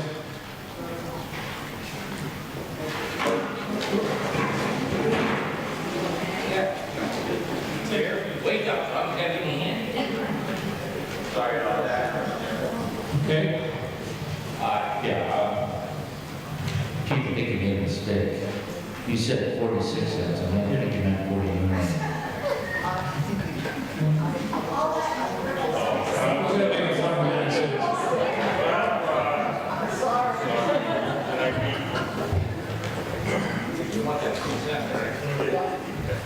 I'll stick it in.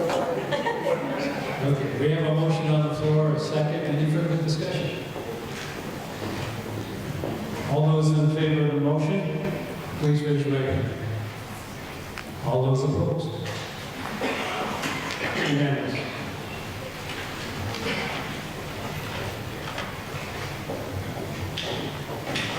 Article 12. To see if the town will vote to transfer from available funds a sum of money to retire or partially retire debt, or take any other action thereto. Do I have a motion? Mr. Moderator, I move the town vote to transfer from capital purpose fund the sum of $99,028 to retire the debt on the town barn and school roof. Do I have a second? Second. I have a motion and a second. Since this funding of $99,028 is to come from the capital purpose fund, again, it requires a 2/3 vote. It's already been voted by the selectmen, by the finance committee, and by the capital improvement planning commission. So now it comes to town meeting. Any discussion? Mr. Doyle.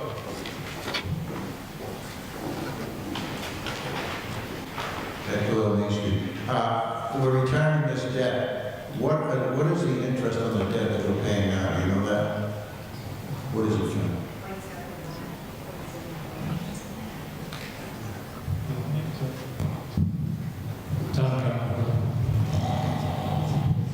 Sorry, I believe it's 0.75%. These are State House notes that we've been carrying for years, and the town has chosen to get them off. I'm just thinking, if we're going to use $99,000 to pay off a debt that we're actually getting almost interest free, could we use that money for something else or am I way off the feed gap? Ms. Stubbs?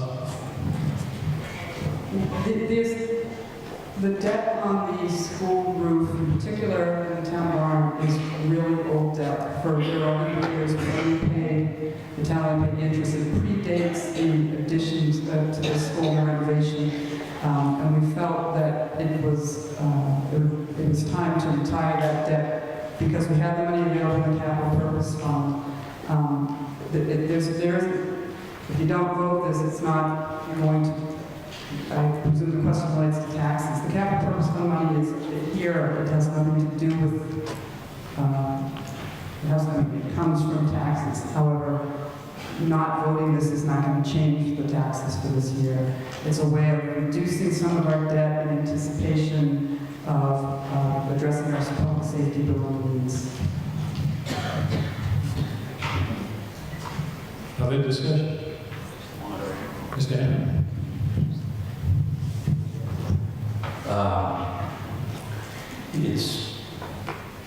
It's troubling, I guess, because we're taking money out of capital stabilization account.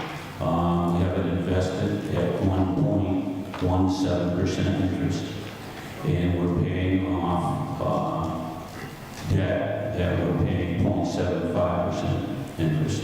I understand this debt's been around for a long, long time, but in pure accounting, I'm not sure it makes sense to do this.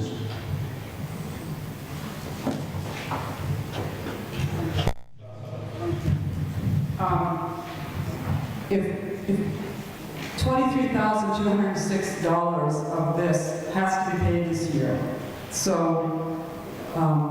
it's not a question of not paying it because you're paying all of it.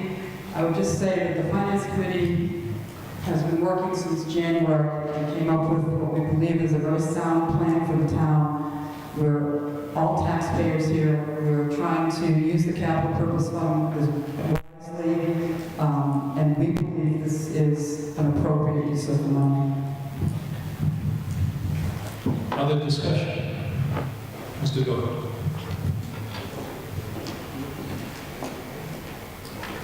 Jack Gold, Main Street. Not to be the dead horse, but I know I went to parochial school, but we're making more money on the money that we're not going to spend. So, and I understand we're going to spend $23,000, is that correct, this year? So we're going to have approximately $75,000 left over. And we're getting almost double the rate that we're paying out, so I don't understand it. I know you want to retire some of the debt, but I think that for $75,000, we could use it somewhere else. Mr. Murray,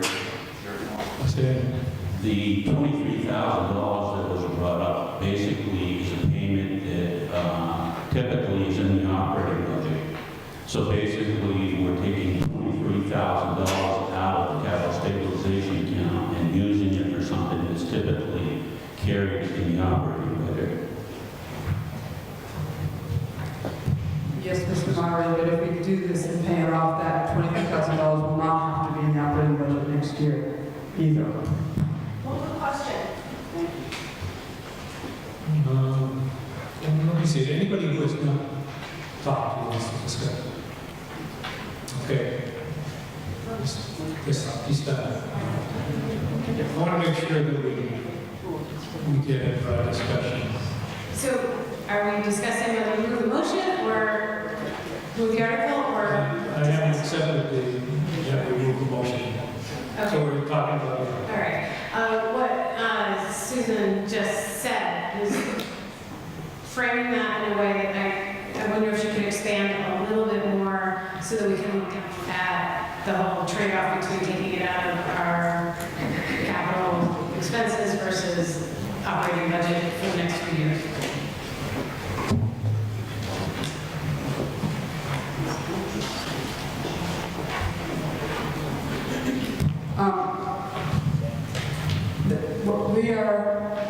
We passed a home rule petition that diverts some of the tax revenue from the industrial park into a capital purposes fund, and it can only be used for certain specified purposes.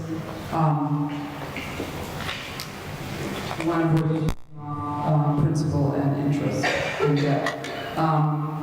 We have a plan for what we're doing. We're trying to retire some debt in anticipation of, and I understand there's, a 1% difference in the interest rate on less $60,000 that we're talking about, but we're trying to position ourselves to be able to address what we believe are hugely significant public safety building needs within the capital purpose fund without having to ask for any additional tax revenue to do it. We spent a lot of time, the Finance Committee, working on this, and again, this is the recommendation we have, that this is the plan. I guess I'm not sure what else you were asking. Is there anybody who has not spoken who wants to speak? Yes, sir, in fact.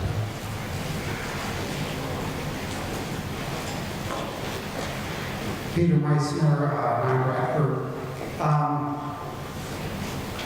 Relative to retirement debt, if you would need to reborrow that, what would be the current interest rate that you would borrow back at?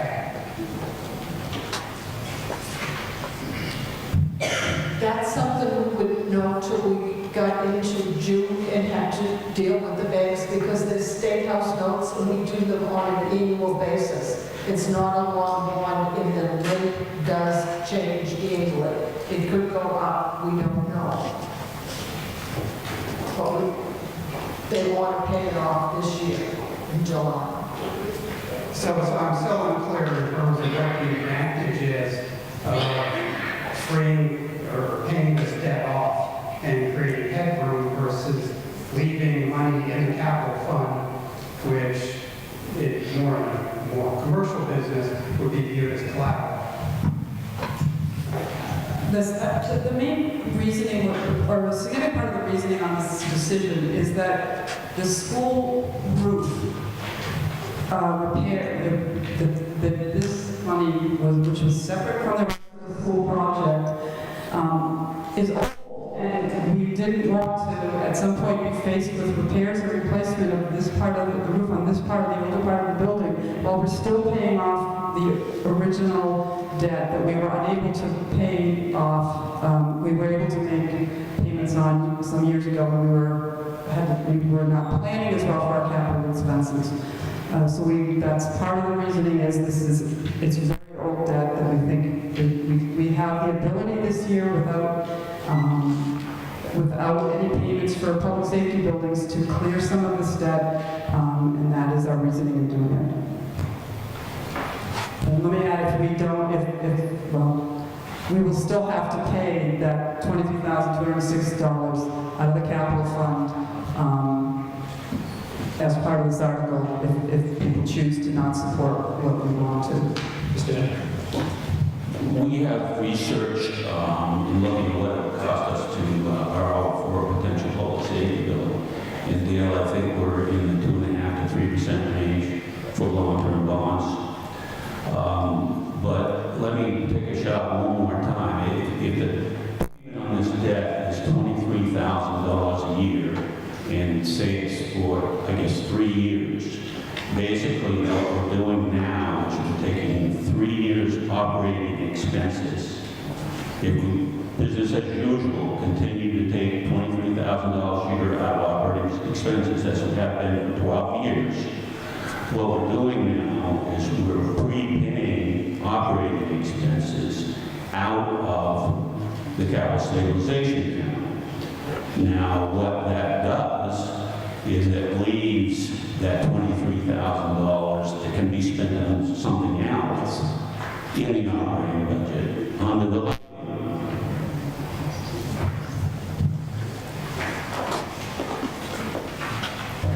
Can I make one last comment? Again, and not to toot our horn, but the Finance Committee works really hard to present this whole budget warrant to you. If you look at the warrant, you will see that the Board of Selectmen voted 3-0 to support this article. We came up with a plan, and in the last 10 days have had all sorts of alternative ideas thrown at us, and it's too late in the process. We have to present a balanced budget. We have to make recommendations. We have to put a warrant together and post it, and it has to be mailed.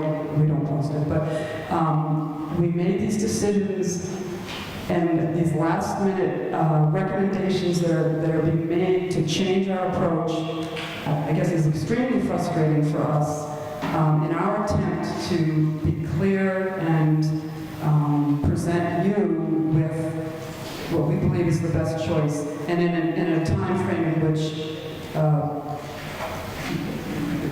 thoughtful discussion can happen and not having changes on time. Other discussion. But I want to get people who haven't spoken, and Mrs. Sullivan. Answer Leslie 255 Main Street. I just want to make sure I understand. So the difference in the interest rate, that would only apply, the fact that it's earning a higher interest rate in the capital stabilization fund versus what we're having to incur in interest on the old debt. That would only really apply for 3 more years. Is that correct? And so by paying off that debt now, what we would really be doing is freeing up that total, essentially $90,000 from our regular budget so that we would have that available over the next 3 years to use to fund other endeavors without having to raise and appropriate. Is that correct? That's, we have a difference here.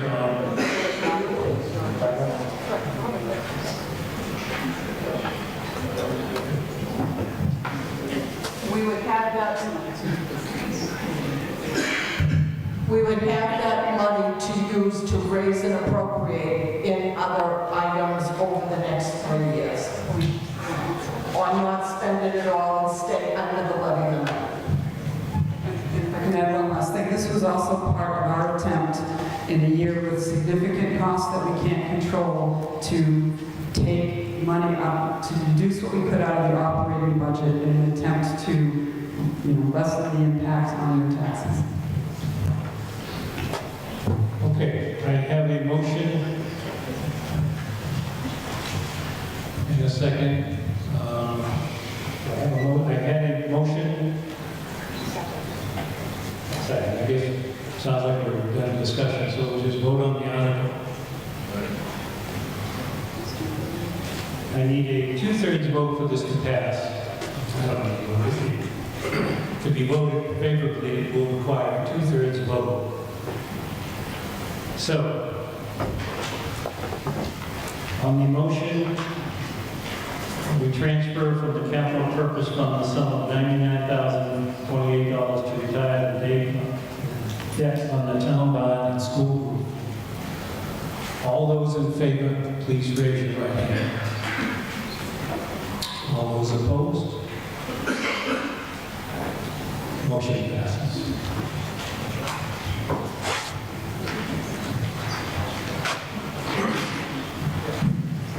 Article 13.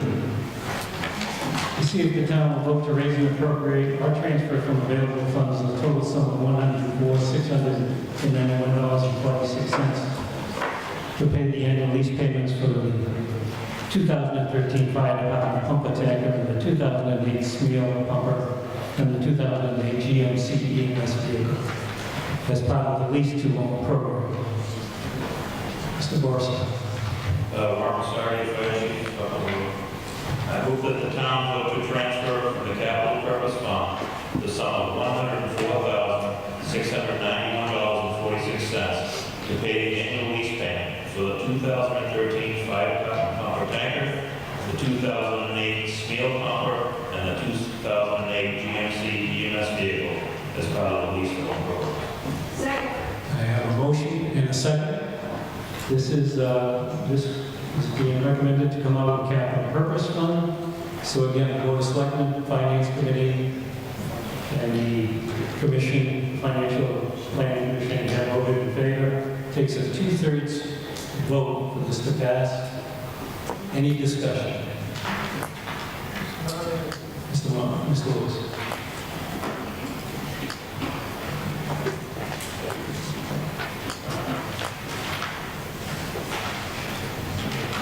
Steve Lewis, 189 Brook Street, that was for Sarah Kid, who tell us how many years are left on the SNEAL and GMC? I believe, Can you just use the microphone, Chief? Those two vehicles were refinanced, and I believe there are 3 years left. It's 4, the answer is 4. Any other discussion? Seeing no hands. All those in favor, please raise your right hand. All those opposed? It's unanimous.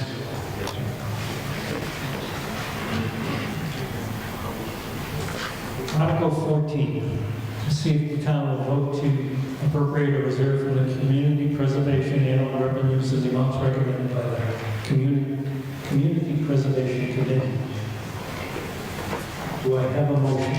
Mr. Moderator, I move that the town vote to reserve from community preservation annual revenues in the amounts recommended by the Community Preservation Committee as printed in the warrant. Second. I have a motion and a second, as printed in the warrant.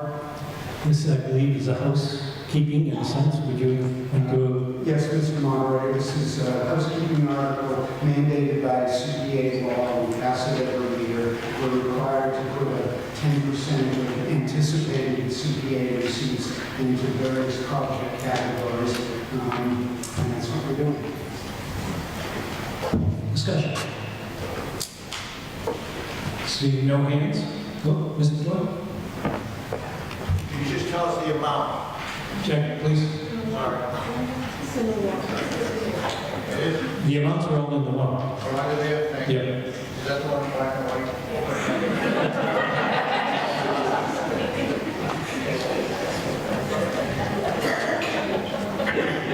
Any other discussion? Seeing no hands, all those in favor, please raise your right hand. All those opposed? Motion passes.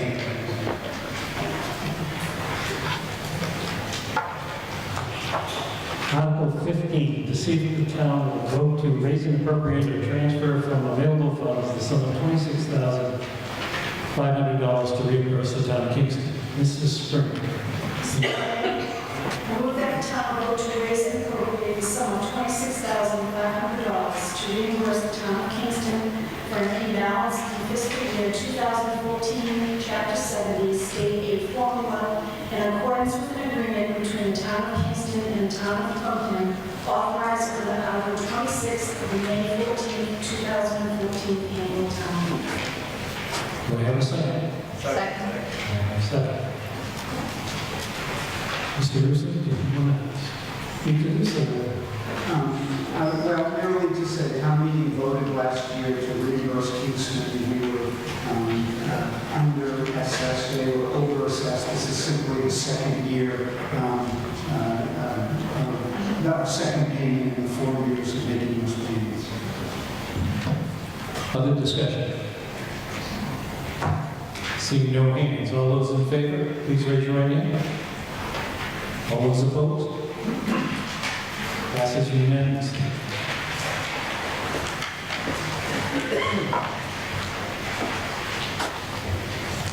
Article 16, to see if the town will vote to raise and appropriate or transfer from available funds the sum of $17,300 to purchase an equipment and asphalt recycler and hydro plant. Mr. Murphy. Yes, I move the town vote to transfer from the capital purpose fund the sum of $17,300 to purchase an equipment asphalt, combination asphalt, recycled products. Do I have a second? Second. Would you like to explain it? This is simply a purchase that's kind of long overdue. It's a device that allows us to effectively deal with potholes using hot asphalt as opposed to payback element to the article, whereas potash salt is far cheaper for that. Any other discussion? Now, this normally would require a 2/3 vote because there's a provision, anything under 25,000, it requires a majority. All those in favor, please raise your right hand. All those opposed? It's unanimous.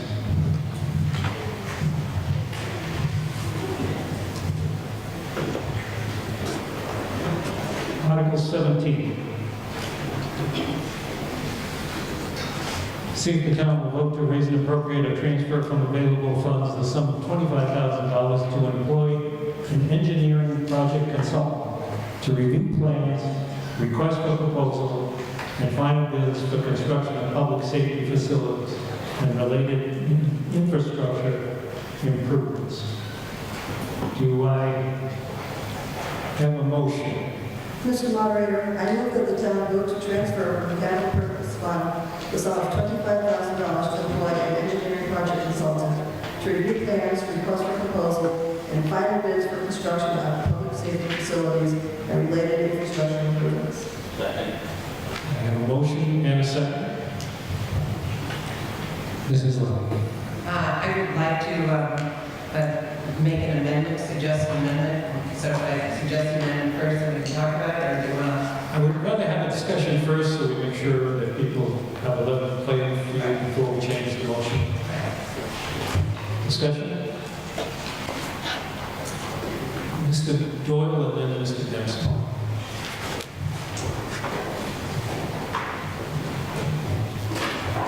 Just so you know, I'm off the Board of Health as of tonight, so you won't have me to kick around anymore.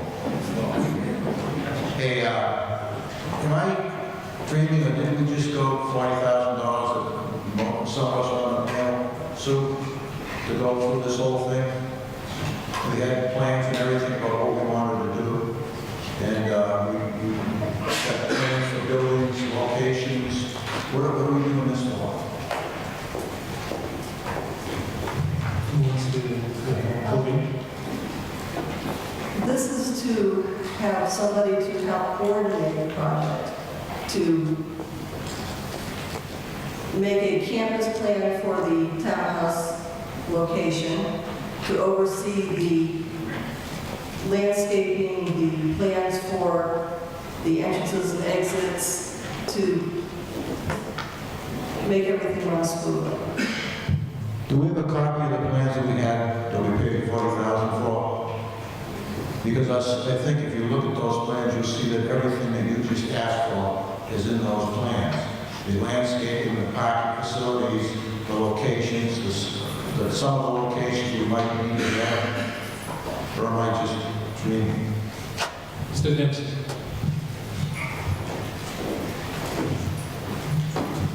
Chairman, this is Tim Dempsey, 200 Township Road. I'm hoping that you all heard the Finance Committee earlier. They're hoping, and this is just hoping, that they're going to only raise our taxes by 5%. Odds are it's going to go higher. Articles like this is what's hurting us right now. We have to be careful with our money, and this is, I mean, I'd love to have a new fire station, I'd love to have a new police station, I'd love all that stuff. But right now, we can't even afford to study. If we okay this, the next step is going to start, they're going to come back with okay, how we can do this, now we want to talk about building. We cannot afford this stuff right now. We can't afford a person to do these studies. It's $25,000. That's a lot of money. We have to start watching ourselves fiscally now, and we're way.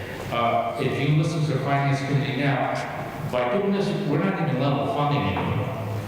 Thank you. I don't want to address the issue, but because this is coming from the capital purpose fund, that money is already set aside. So this has no impact on the tax rate. Aside from the question whether that's just one clarify. What is the result? Mr. Russo. I am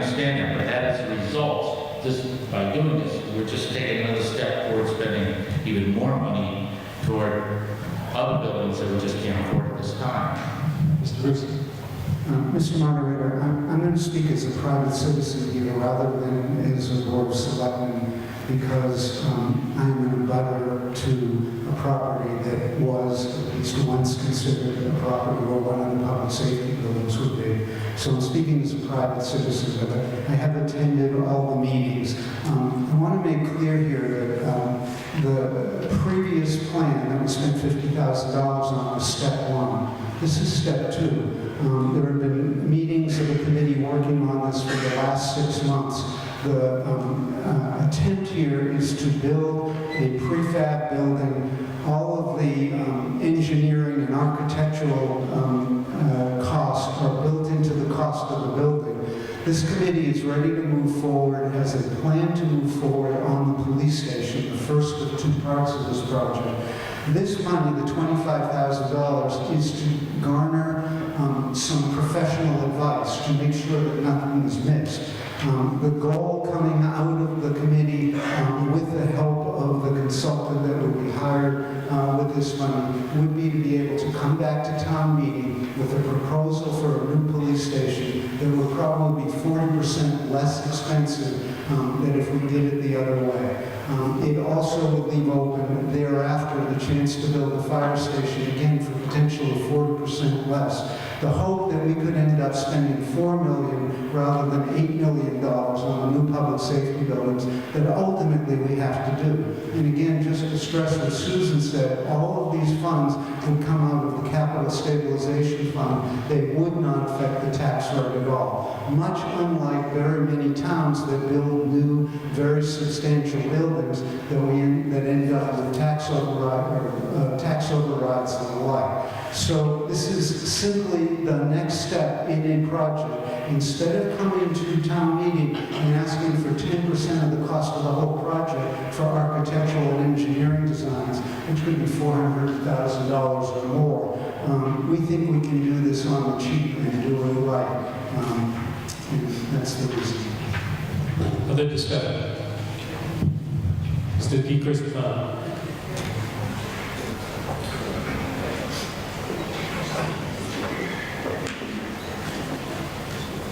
Christopher on 98 Main Street. I was the chairman of the committee that put together the study that Jack Doyle was talking about.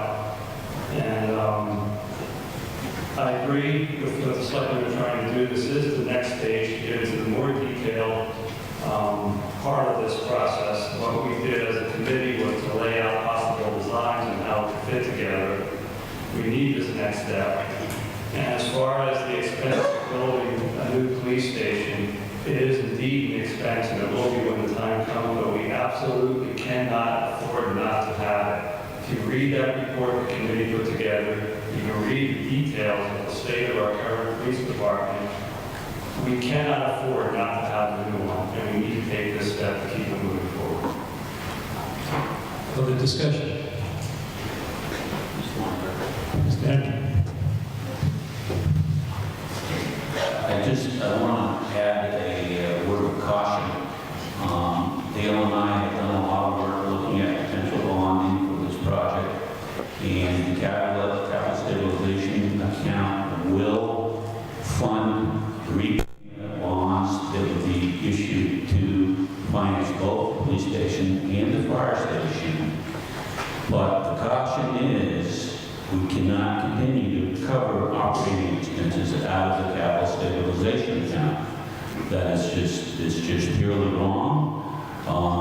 We did it in a small way this year, and it's a slippery slope. And if we continue doing that, then these buildings are needed, they're required, legally we've got to do them, and we're going to end up and be looking for an override. Moderator, if we were not, if we did not approve this employing an engineering project consultant, who would do the work that needs to be done? Who wants to, somebody want to take a crack at answering? So that we do need this person. I think that's absolutely right. We have volunteers was various town employees helping. We need the expertise on this. And the main reason to do this is to make sure that the plan that comes out of this, that we bring to town meeting next year, has all the work done. That we don't miss anything, that whatever the amount that's asked for is the right amount, so we don't have to come back to town meeting. Other discussion? Ms. Lenny, did you want to make a motion? I want to thank Linda Letty from Westgate to make an amendment to the end of the motion here, because the discussion just now, as well as the summary that was handed out in the townhouse and stuff this week describing what this was about, was useful. But I wanted to add a clause that suggests that a public safety building committee consisting of up to 5 residents in addition to the town officers and staff. That's my amendment, because the open house we had the other night, question and answer forum, the town committee we're talking about right now is the police and fire chiefs, the 3 selectmen, the town coordinator. These are all who would be working with the engineer. So again, in the interest of the public and all of us really understanding what's going on having input during the year, so that when we come to town meeting, we've had a lot of discussion. My suggestion is to add up to 5 residents to the committee. So would you read your amendment again? Yeah. Just the end. Just the end. It's the way it's stated in the warrant. And then through a town public safety facility building committee consisting of up to 5 residents in addition to town officers and staff. We have an amendment to the motion on the floor. Is there a second? Second. We have a second. Discussion. Mr. Wick. Brian Wick, Elm Street. Great idea. I'm a little concerned with the potential size of this committee. If you're going to have town officers on it, plus 5 citizens, you're talking, or easily be 10 or more people. Trying to get a quorum for that could pose some issues. And if you're not familiar with evolution, a camel is actually a horse that was designed by a committee. So I'm afraid that if you get this committee too big, you're not going to necessarily get what you want out of it. I think a little bit smaller is a great idea. The idea is great. I think we should do a little smaller. Do you want me to amend the amendment, or should I just keep it all shut? No, we're going to vote on the amendment first. I'd just like to say that we would absolutely develop a committee that would include residents. Having a committee that has 5 extra people, that's really a lot. It's a lot to find 5 volunteers. If you look at what we need in the town, we're already short on people. So I think that we can show you that we can do, a gold star committee. But to put a number on it, I don't think that's a good idea. Mr. Moore. It does say up to 5. It doesn't Mr. Moore. I would ask, I'm Warren Brindley, I would ask the Board of Selectmen, with all the meetings that have been held, are they open to the public? Absolutely. They are. Okay.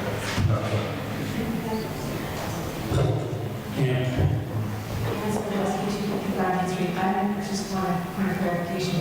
What time of day are those meetings held typically? Is it during the working day or are they at night? Most of these meetings that were held this past winter were held during the day. Any other discussion on the amendment? We have an amendment on the motion that would create a committee in addition to the existing people we have now, 5 residents, up to 5 residents. All those, so we're voting on the amendment first. All those in favor, please raise your right hand. All those opposed? I'm going to need a count on this.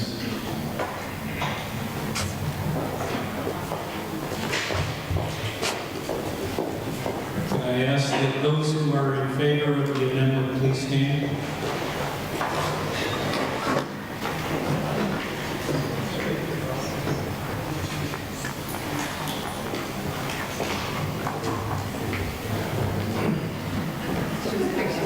Linda, while we're at it, could you give us the wording?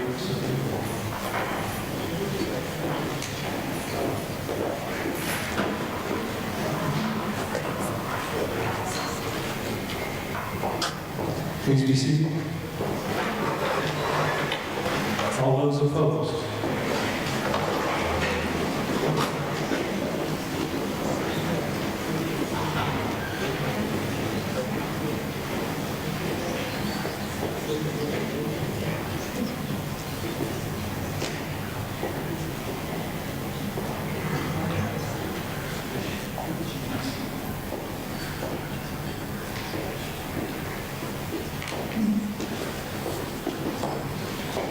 Please be seated.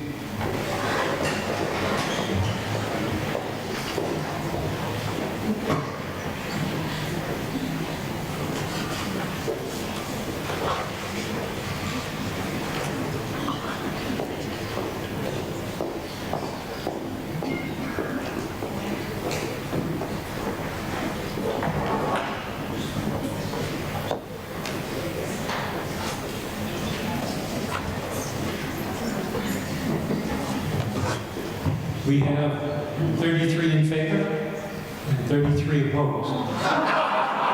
Therefore, the motion fails. So we're back to the main motion.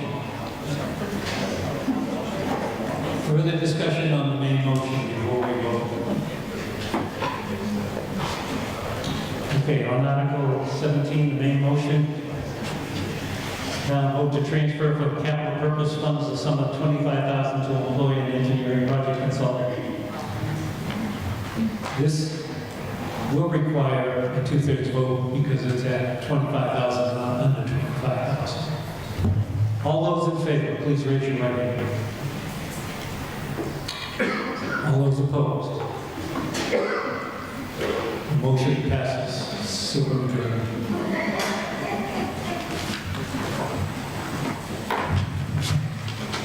Article 18. To see if the town will vote to rescind the vote taken under Article 24 of the May 14, 2014 annual town meeting, approving the Silver Lake Regional School District Committee's vote of May 9, 2013 to establish a stabilization fund. Mr. Moderator. Mr. Henry. I move Article 18 as read. I have a motion and a second discussion. Mr. Moderator. We approved this last year, and I'm sorry to say I felt very strongly, and some people into voting for it and without really understanding it. I would like to have the vote rescinded and have it come back to town meeting next year with an explanation that everybody can understand and agree with. Other discussion? Mr. Dempsey. Yes, Tim Dempsey, Woodland Tax Pro. I just want to know what this is all about. We give the school X amount of dollars every year. Now they apparently want something the stabilization fund for a reason. I don't know what it's all about. We'd like to clarify. Mrs. Springer. Mr. Moderator, Silver Lake Regional School Committee has no comment on this article. Any other discussion? Mr. Dempsey? If Silver Lake has no comment, you can't back up what they're doing on here. I say we don't do this. Thank you. Any other discussion? Seeing no hands, all those in favor of the article as written, please raise your hand. All those, yes. I don't think you want understand what everyone's for, because people said we shouldn't do this and not vote over it. The article says to rescind the vote taken last year in town. So what we're doing is rescinding that vote. So one more time. All those in favor of rescinding the vote? All those opposed? Passes by supermajority. Article 19. To see if the town will vote to authorize the Board of Selectmen to enter into a payment in lieu of taxes agreement with Blue Wave Capital. Mr. Henry, would you like to make a motion? I move Article 19 as read. Do I have a second? Second. Would you give us some background? Is a 1 megawatt, which is relatively small, solar, solar field that is located kind of in the woods off of Lake Street. It is a community solar project, which means half of its production can be sold to the town. The other half will be offered to the residents.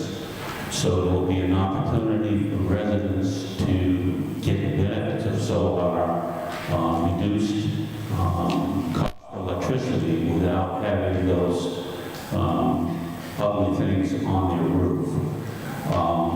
The pilot itself, what it does is it calculates what 20 years of taxes would be and spread it evenly over 20 years instead of being high and upfront and low in the end.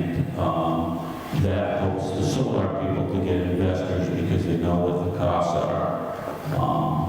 It will generate in taxes $17,000 a year for 20 years on property that we presently are getting less than $100. In addition, the land that it is located on will, instead of generating $100, will generate several $1,000s because it's based on the rent that the solar company pays. And the benefit to the town is we will get our power for 20 years at a fixed rate of 10.75 cents a kilowatt with no escalator, and we're currently paying 16 cents.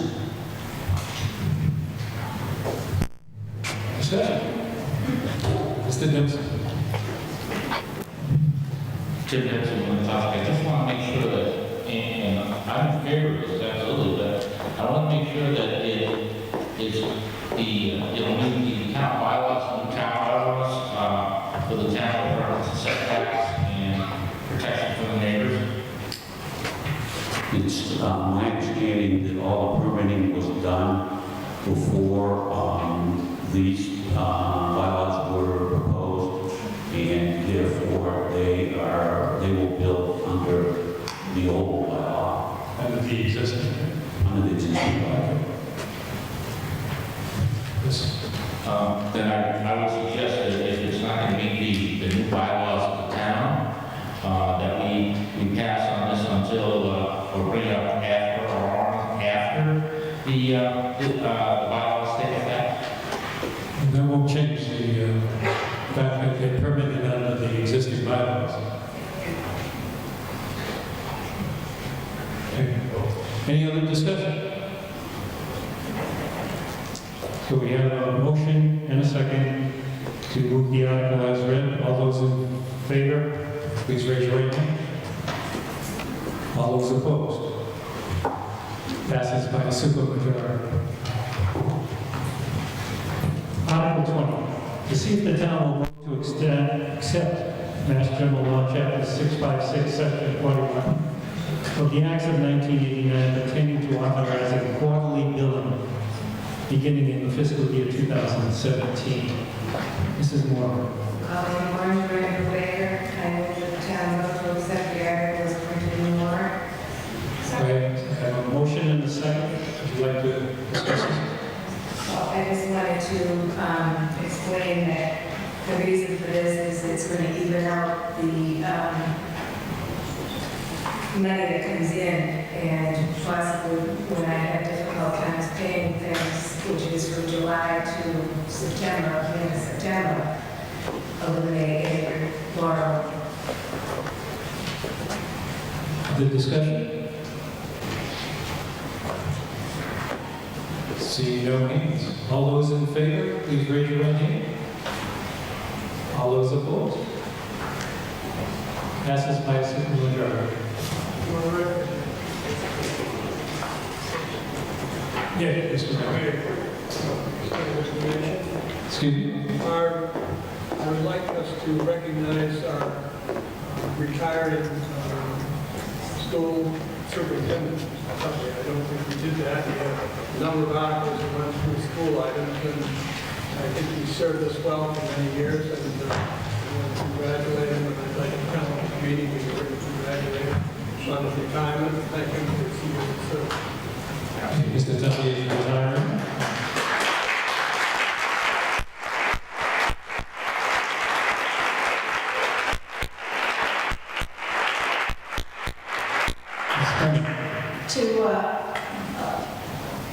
Mr. Randall jumped in front of me. I was going to do that in the meeting. We do want to thank John for the years that he's been our business manager and superintendent. We know that he's going to be right next February, and I'm sure that we'll see him at any of the silver activities. I'd also like to present Mrs. Jordan Blackwood, who is our new superintendent.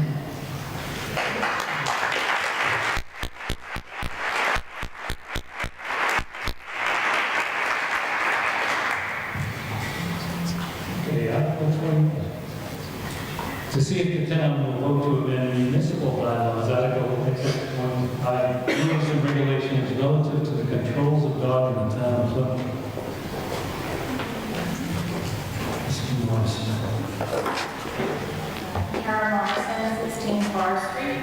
I move that the town vote to amend municipal bylaws, Article 21, rules and regulations relative to the control of dogs in the town of Plympton. Section 1, definitions, license late fee as follows. Delete the words August 31st following to June 30th and replace with March 31st following to December 31st, or take any action relative thereto. Second. I'll explain. Last year when we moved the licensing period to a calendar year, January to December, the late fee also under definition should have changed to be a couple of months after the beginning of the licensing period. It should have been done last year, and it needs to be done this year. So the late fee will happen after March 31st.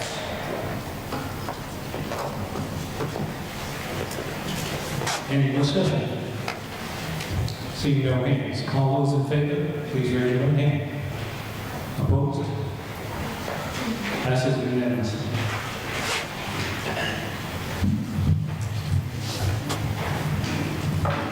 Article 22.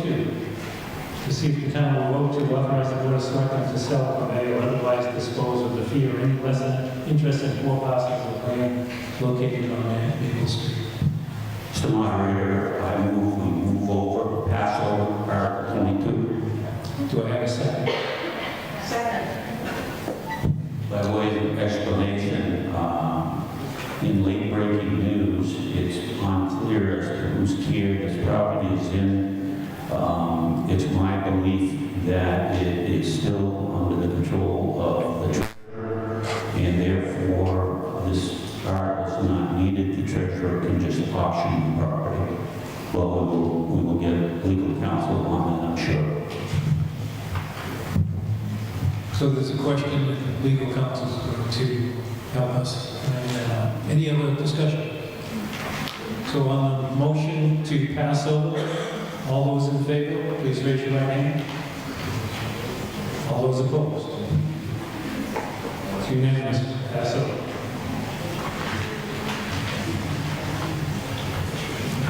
Article 23.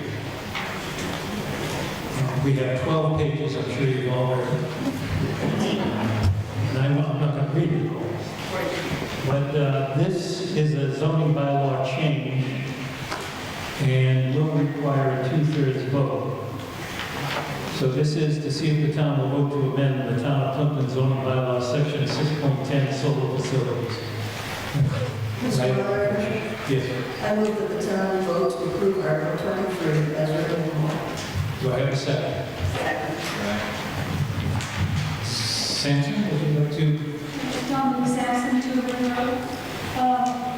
With the interest solar facilities, also increased interest last year from the residents that the current solar bylaw be reviewed. And with that, the board of selectmen appointed a committee of 5 people to review the current bylaw. We met in November and in February, we gave up the finalized bylaw, which we presented. Could I just interrupt a minute? Now, you are part of the planning board, right?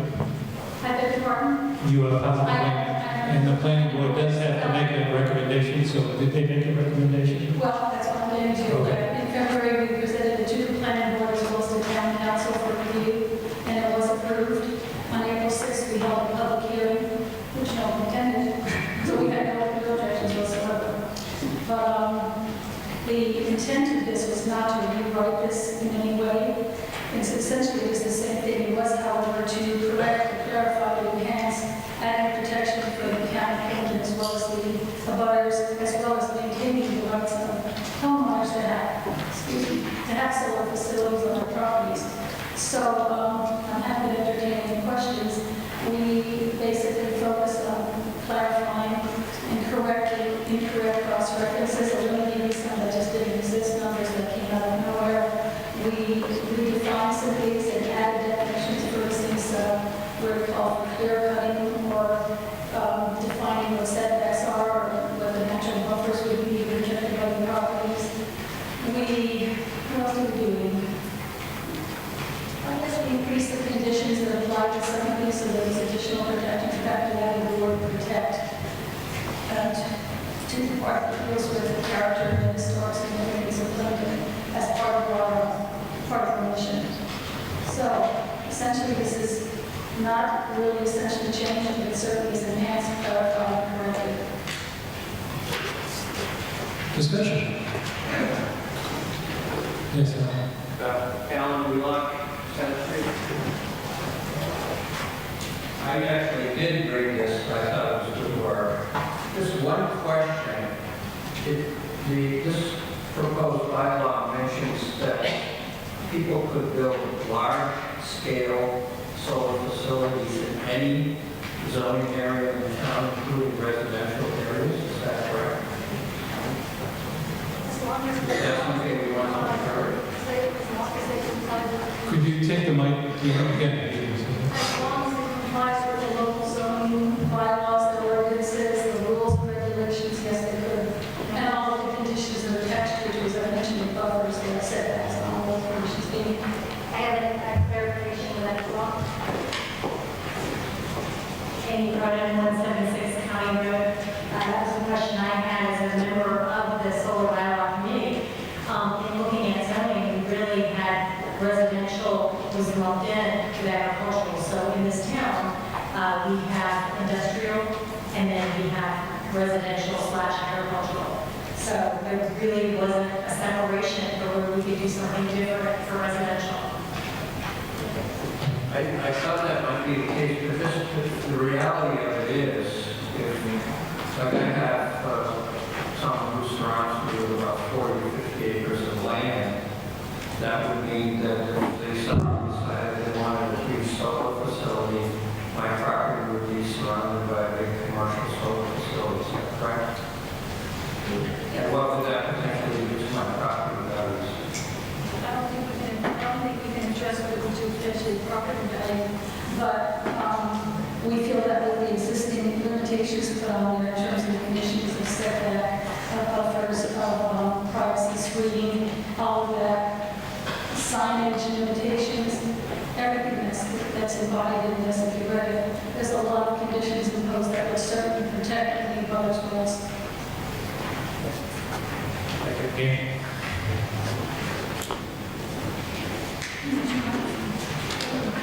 And Celeste, 255 Main Street. I guess, again, for the question, it's my understanding that we have an existing solar bylaw that already will allow solar facilities in any zoning district in town. And what this proposal would do is it would create more stronger conditions that would make it more difficult for someone to install a large facility that would negatively affect a person's property value. The one that we have on the books now doesn't have the kinds of buffers and restrictions that this would put in, so it would be an improvement for the residential homeowner and that sort of thing. For instance, there was a part of the initial bylaw that said that it had to have a 50-foot buffer. We increased that to a 75-foot vegetation buffer. So we did things like that to enhance and protect the people. Mr. Wick?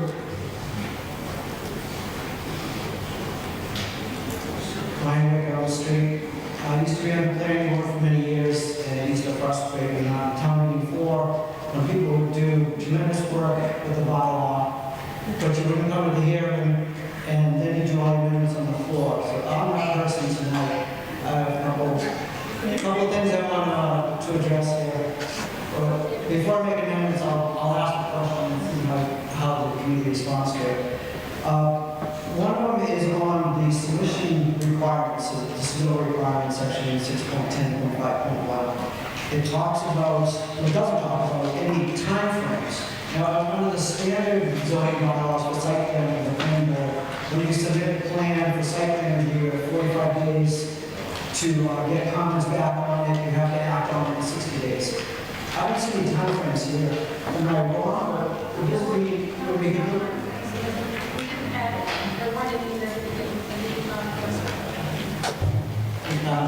The answer was there weren't any existing, you didn't add it. That's a good point. I was on the existing committee, so bad part of me, this and that.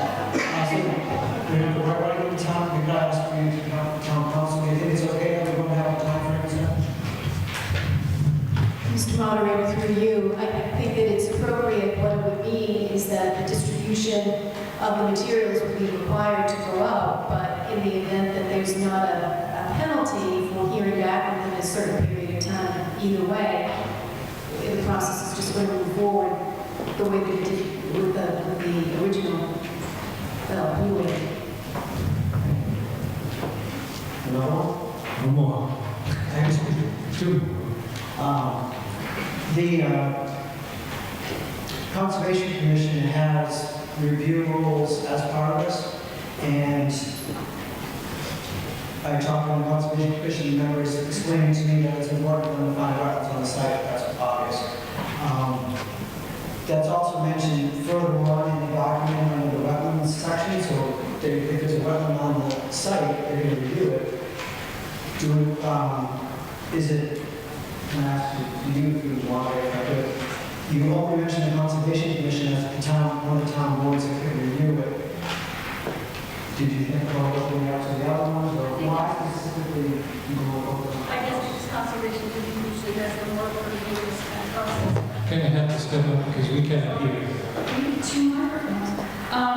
Because conservation commission is usually involved in this kind of process where there are things involved. However, we did open it up to, it could be the addition of possible other boards. We left that open. We can exclude boards, we didn't limit it to conservation commissions. And we did, as a matter of fact, with the conservation commission, even then, we don't need to be involved if it fell within their jurisdiction, specific application.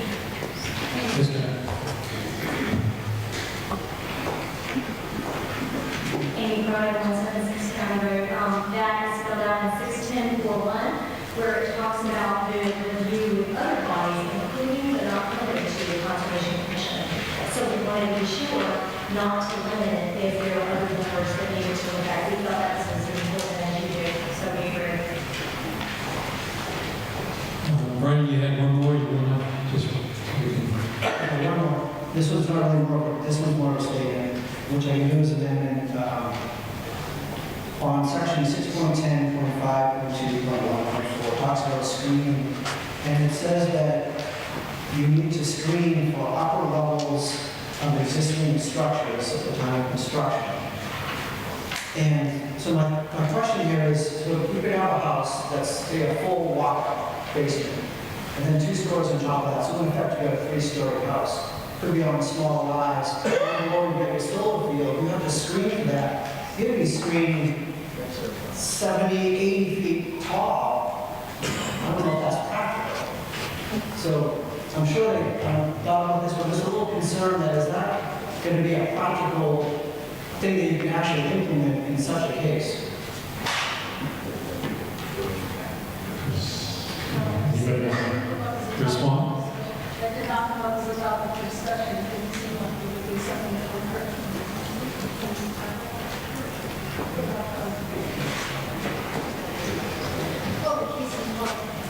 Yeah, this came Speaking to the mic, please. Thank you. Thank you, this actually came from the Carver solar bylaws, section 3580. So what we tried to do was look at similar towns and what they did.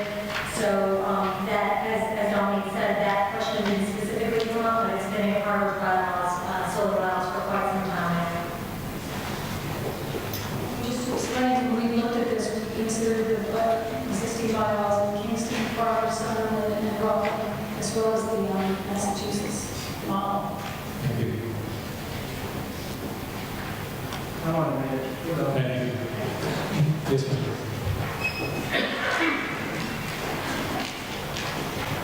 Christine Joy, 10 Pittsburgh Road. My question is, why are we allowing large in all zones? Do we have to?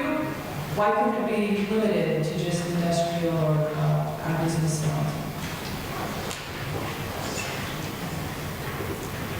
The bylaw is not intended to prohibit any kind of solar installation. You'll have to again. The bylaw is not intended to prohibit any solar facilities in there to establish the conditions under which they are permissible.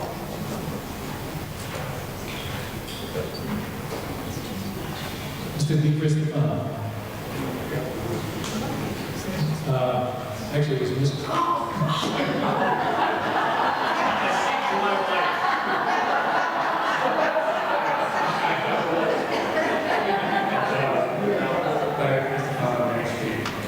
As I recall, I was on the committee with Brian set up the first bylaw. And the way the state law reads, we couldn't exclude it if we wanted to. And so that's why you need these precautions. And if we could have made it more restrictive at the time we did it, about 5 years ago now, we would have, but we had nothing on the books at that time. And it was really important that we had some sort of bylaw that gave us some sort of protection. And I'm all for the improvements we have now, because if we make it more restrictive, which I think is a good thing to try to do, if the AG should shoot it down, at least we still have a bylaw on the books to protect us. So I'm all for the new zoning thing, application, and I believe we can't say no, we can't have a large scale anywhere. And just to be clear, the original bylaw didn't prevent it from having power. We didn't modify that, it was never intended. Specifically, it says that the purpose of, it is not the purpose of this section to prohibit or unreasonably regulate the installation of solar energy systems. And it goes on there. So it was never intended. Mrs. DeCristofano. So first I want to commend the speaker right before Dominique. He was just brilliant.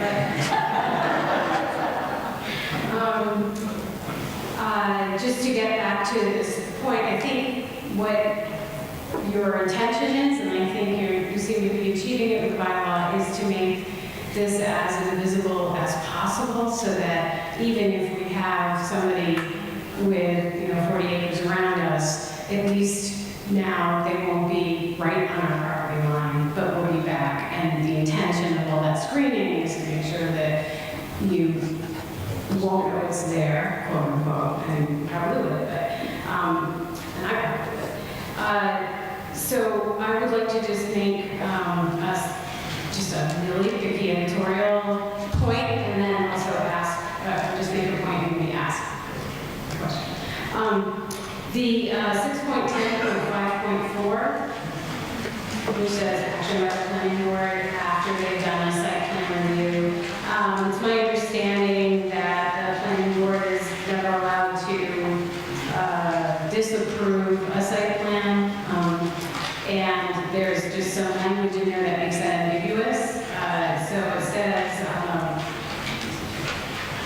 this line down, the planning board may approve the modifications, or grant leave to withdraw. And then the next sentence says approval may be, I'm sorry, the last sentence says leave to withdraw or disapproval must be approved, supported by written findings. As a planning board member, in the midst of making decisions about if something that we wanted to disapprove, we would then be wondering whether we were allowed to disapprove or not, so that the committee members make some sort of recommendation from there. Yeah, we actually removed the word disapprove on the advice of town council because you can't disapprove the as-of-right citing, as-of-right citing. However, we failed to remove that term from the last sentence, so we removed it in the first part of that section. We forgot in the last sentence to actually amend the last sentence. To have instead of leave to withdraw or disapprove by the planning board must be supported by written findings, it should just say leave to withdraw by the planning board must be supported by written findings. We would delete the word or disapprove.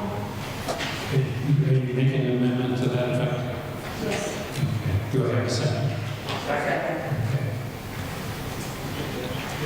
Is there any more discussion on the amendment? Seeing no hands, all those in favor of the amendment to eliminate those words? All those opposed?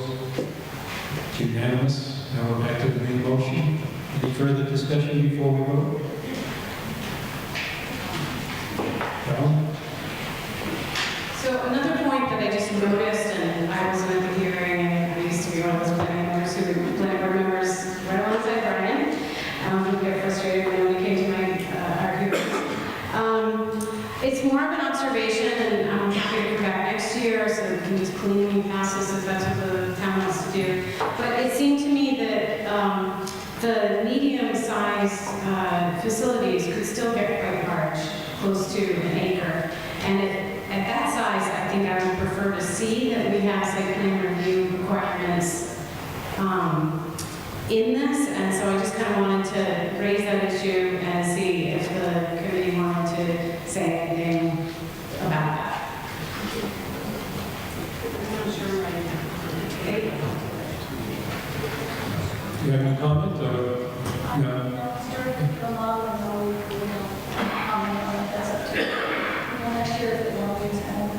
Okay, any other discussion?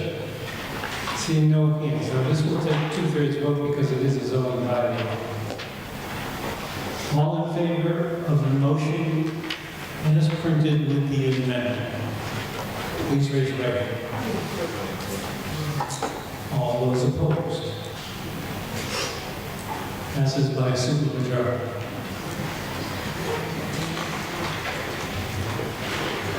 Article 24. To see if the town will vote to accept the provisions of general laws, Chapter 44, 53.5, for the purpose of creating a cable television public access enterprise fund. Mr. Russo, are you going to make a motion?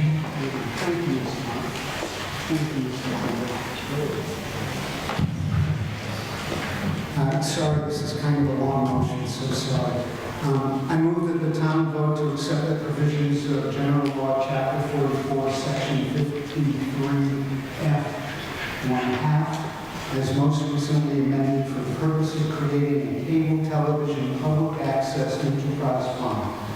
In connection therewith, that the sum of $55,000 be appropriated for the operation of said enterprise in fiscal year 2016, and that such sum be raised from cable license fees and receipts, and further, to authorize the Board of Selectmen to provide such sums as appropriated hereunder as a grant to Carver Halifax Community Access Media, Inc. for 1, the provision and support of public, educational, and governmental, that is pay, access cable television service, and 2, monitoring compliance of the cable operator with the cable television licenses, as well as 3, such other paid purposes as are consistent with law, and further to authorize said Board of Selectmen to enter into a grant agreement with Carver Halifax Community Access Media Inc., setting forth the terms and the conditions of said grant. Could you not get that, please? Do I have a second? I have a second. Mr. Russo, would you like to explain what we're doing? I would love to explain, and I wish it was easy to explain. Simply put, what this article does is create an enterprise fund, really an accounting vehicle, a place where we can receive funds from Comcast, and those funds can then be given over for the purpose of public access television. To give a little overview, and trying my darndest to be as brief as possible on a really kind of complex thing, but our license, cable license with Comcast was due for renewal last December. 2.5 years ago, because of that, we started and went through meetings and public hearings and attorney consults and really endless discussions. And what came out of all that is the Board of Selectmen negotiating and agreeing to a license renewal with Comcast. At the same time, because the Comcast studio, the Comcast funded studio in Halifax, which we were a part, was going to close that last December, we began negotiations with Halifax and Carver to enter into an intermunicipal agreement to join the Carver-Halifax combined studio that was formed last December. So we had all that stuff together. We had 10 of 11 selectmen in the 3 towns who were on board for the intermunicipal agreement. All 3 boards of selectmen had voted in principle to approve that. Unfortunately, at the last moment, we ran into a little problem with brand new legislation, poorly understood by attorneys, poorly understood by the Department of Revenue, and what that ended up doing is us finding the need to wait until this article, this enterprise fund, was created so that there would be no confusion and we would be fulfilling a new law. So, a yes vote on this allows us to enter into an agreement with enjoy the Tri-Town studio. It gives us continued public access, recording of Board of Selectmen meetings, school committee meetings, candidate forums, public hearings, parades, all those kinds of things. It gives us access to a fully functioning, equipped studio with expertise and connectivity. It gives us numerous educational opportunities. And in a subtle way, maybe most importantly, it shows our ability to create these kind of complex agreements with other towns so we can share services, regionalize services, and get cost advantage of all that. No vote means we will go back. We will not have public access television again for at least a while, at least a year, if not more. So there are a lot of advantages to this. It does come at a cost. The cost is a surcharge on our Comcast bills, not a surcharge on the internet part of our bill, which is usually $60 or $70, something like that, but a 4.25% surcharge on the television, the programming part of that bill. On average, we think that might cost citizens about $4 a month. One way or another, these kinds of services have to be paid for. If they weren't paid for this way, they would have to be paid for out of taxes. This at least gives people the option, if they want, are tremendously offended by this little less television, maybe one less crummy movie a month will pay for the whole thing. So again, the yes vote keeps us in business, really gives us a state-of-the-art studio, keeps us in business for the next 10 years. A no vote leaves us with absolutely nothing. No equipment, no access, no studio. Discussion. Yes, ma'am. Ms. Moore. 104-59 Cedar Street. I just wanted to express my deep feelings for this. I'm actually currently the cable access director for the town of Middleborough, and I've been pushing with Mark on this. It means a lot to me, and it should hopefully mean a lot to you to have this cable access in this town. We were talking you had talked about earlier the shut-ins and how they speak into the mic so they can hear at home. Well, if we don't pass this, they won't have access to the channels anymore for the programming. Part of the agreement that was made between the Carver Halifax studio is to have a certain amount of meetings covered, meetings, events, things that happen in town. Currently, we're very limited on what's covered in town because out of the kindness of their hearts, they're covering these meetings for us, putting them on our cable channel so no overlap, and also posting them on the internet. When we have this agreement with them in place, we can request other meetings to be covered, such as the building, safety building committee meetings that are held during the day. Those would be great to have on air, as well as anything else we might request. The facilities, they have a new studio that's located at the plaza where Cornerstones is. So it's very close. I think it's probably closer to a lot of people than the former studio. It's a great place for older high school age kids and anybody of any age. I have volunteers at my studio everywhere from 16 up to 80. And they're very helpful, they've learned a lot, so I would suggest voting yes. Thank you. Other discussion? See no hands. All those, I'm sorry, yes. First, you're not a resident of town? I am not. I'm the executive director of the new studio. Okay, we did approve that. Yeah, you said it's Hello, again, Richard Goulart. I'm going to use the microphone probably.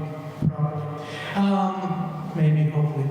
Anyway, I want to just expand on what we provide as well, because it was mentioned learning opportunities. Any resident of the towns we cover can come in and get classes on television production, on video editing, on state-of-the-art, up-to-date equipment. So we're currently basically running Final Cut Pro 10, we get constant updates, and we'll teach anyone how to effectively edit and do motion graphics and anything else that they want to learn about that, as well as general television production, shooting things and everything. And they have access to all the equipment that we have as well.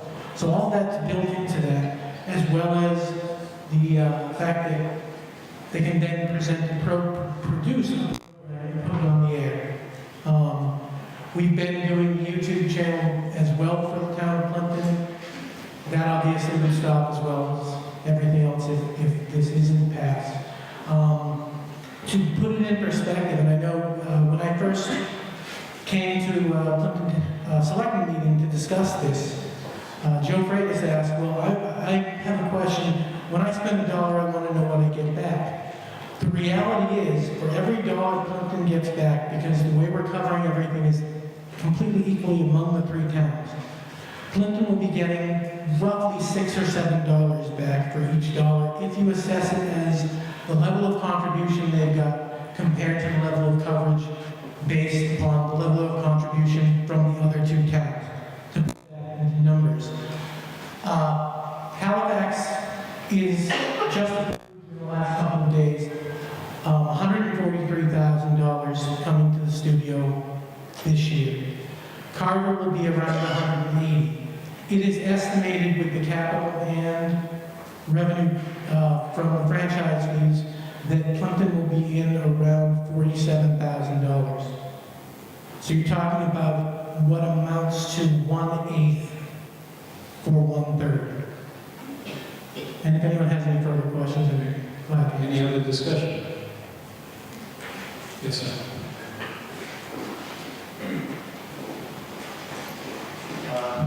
Ethan Stiles, 85 West Street. I have noticed that the Board of Selectmen meetings of recent months have been put on the Plympton YouTube channel, and I understand how that's tied to this article. However, I would ask to anyone who could answer is, could that internet access be expanded to cover the other meetings that would be reported, such as the meetings on the public buildings, the memorial day parade, anything else that's generally covered by cameras that were previously covered by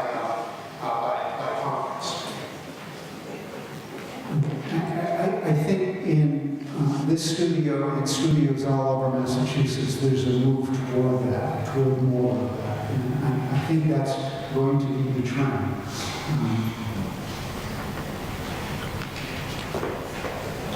Okay. Are you ready to vote?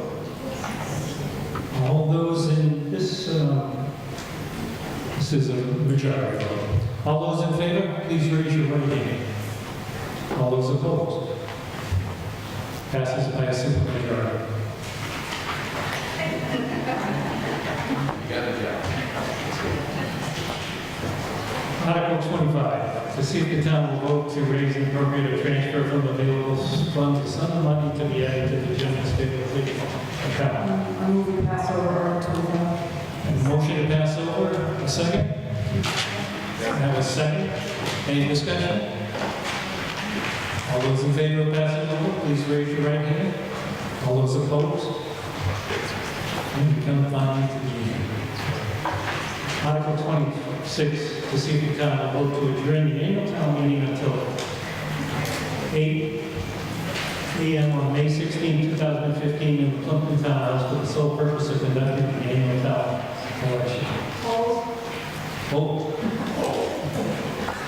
Yes. I would like to thank someone that has come into our community, immediately served on the Dennis School Committee, that dragged into the Finance Committee, stepping down to spend more time with his family.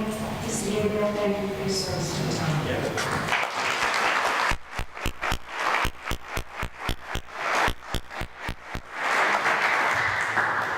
So I would entertain a motion that we accept Article 26 as printed. All those in favor? Second. Second. All those in favor, please stand. Thank you very much.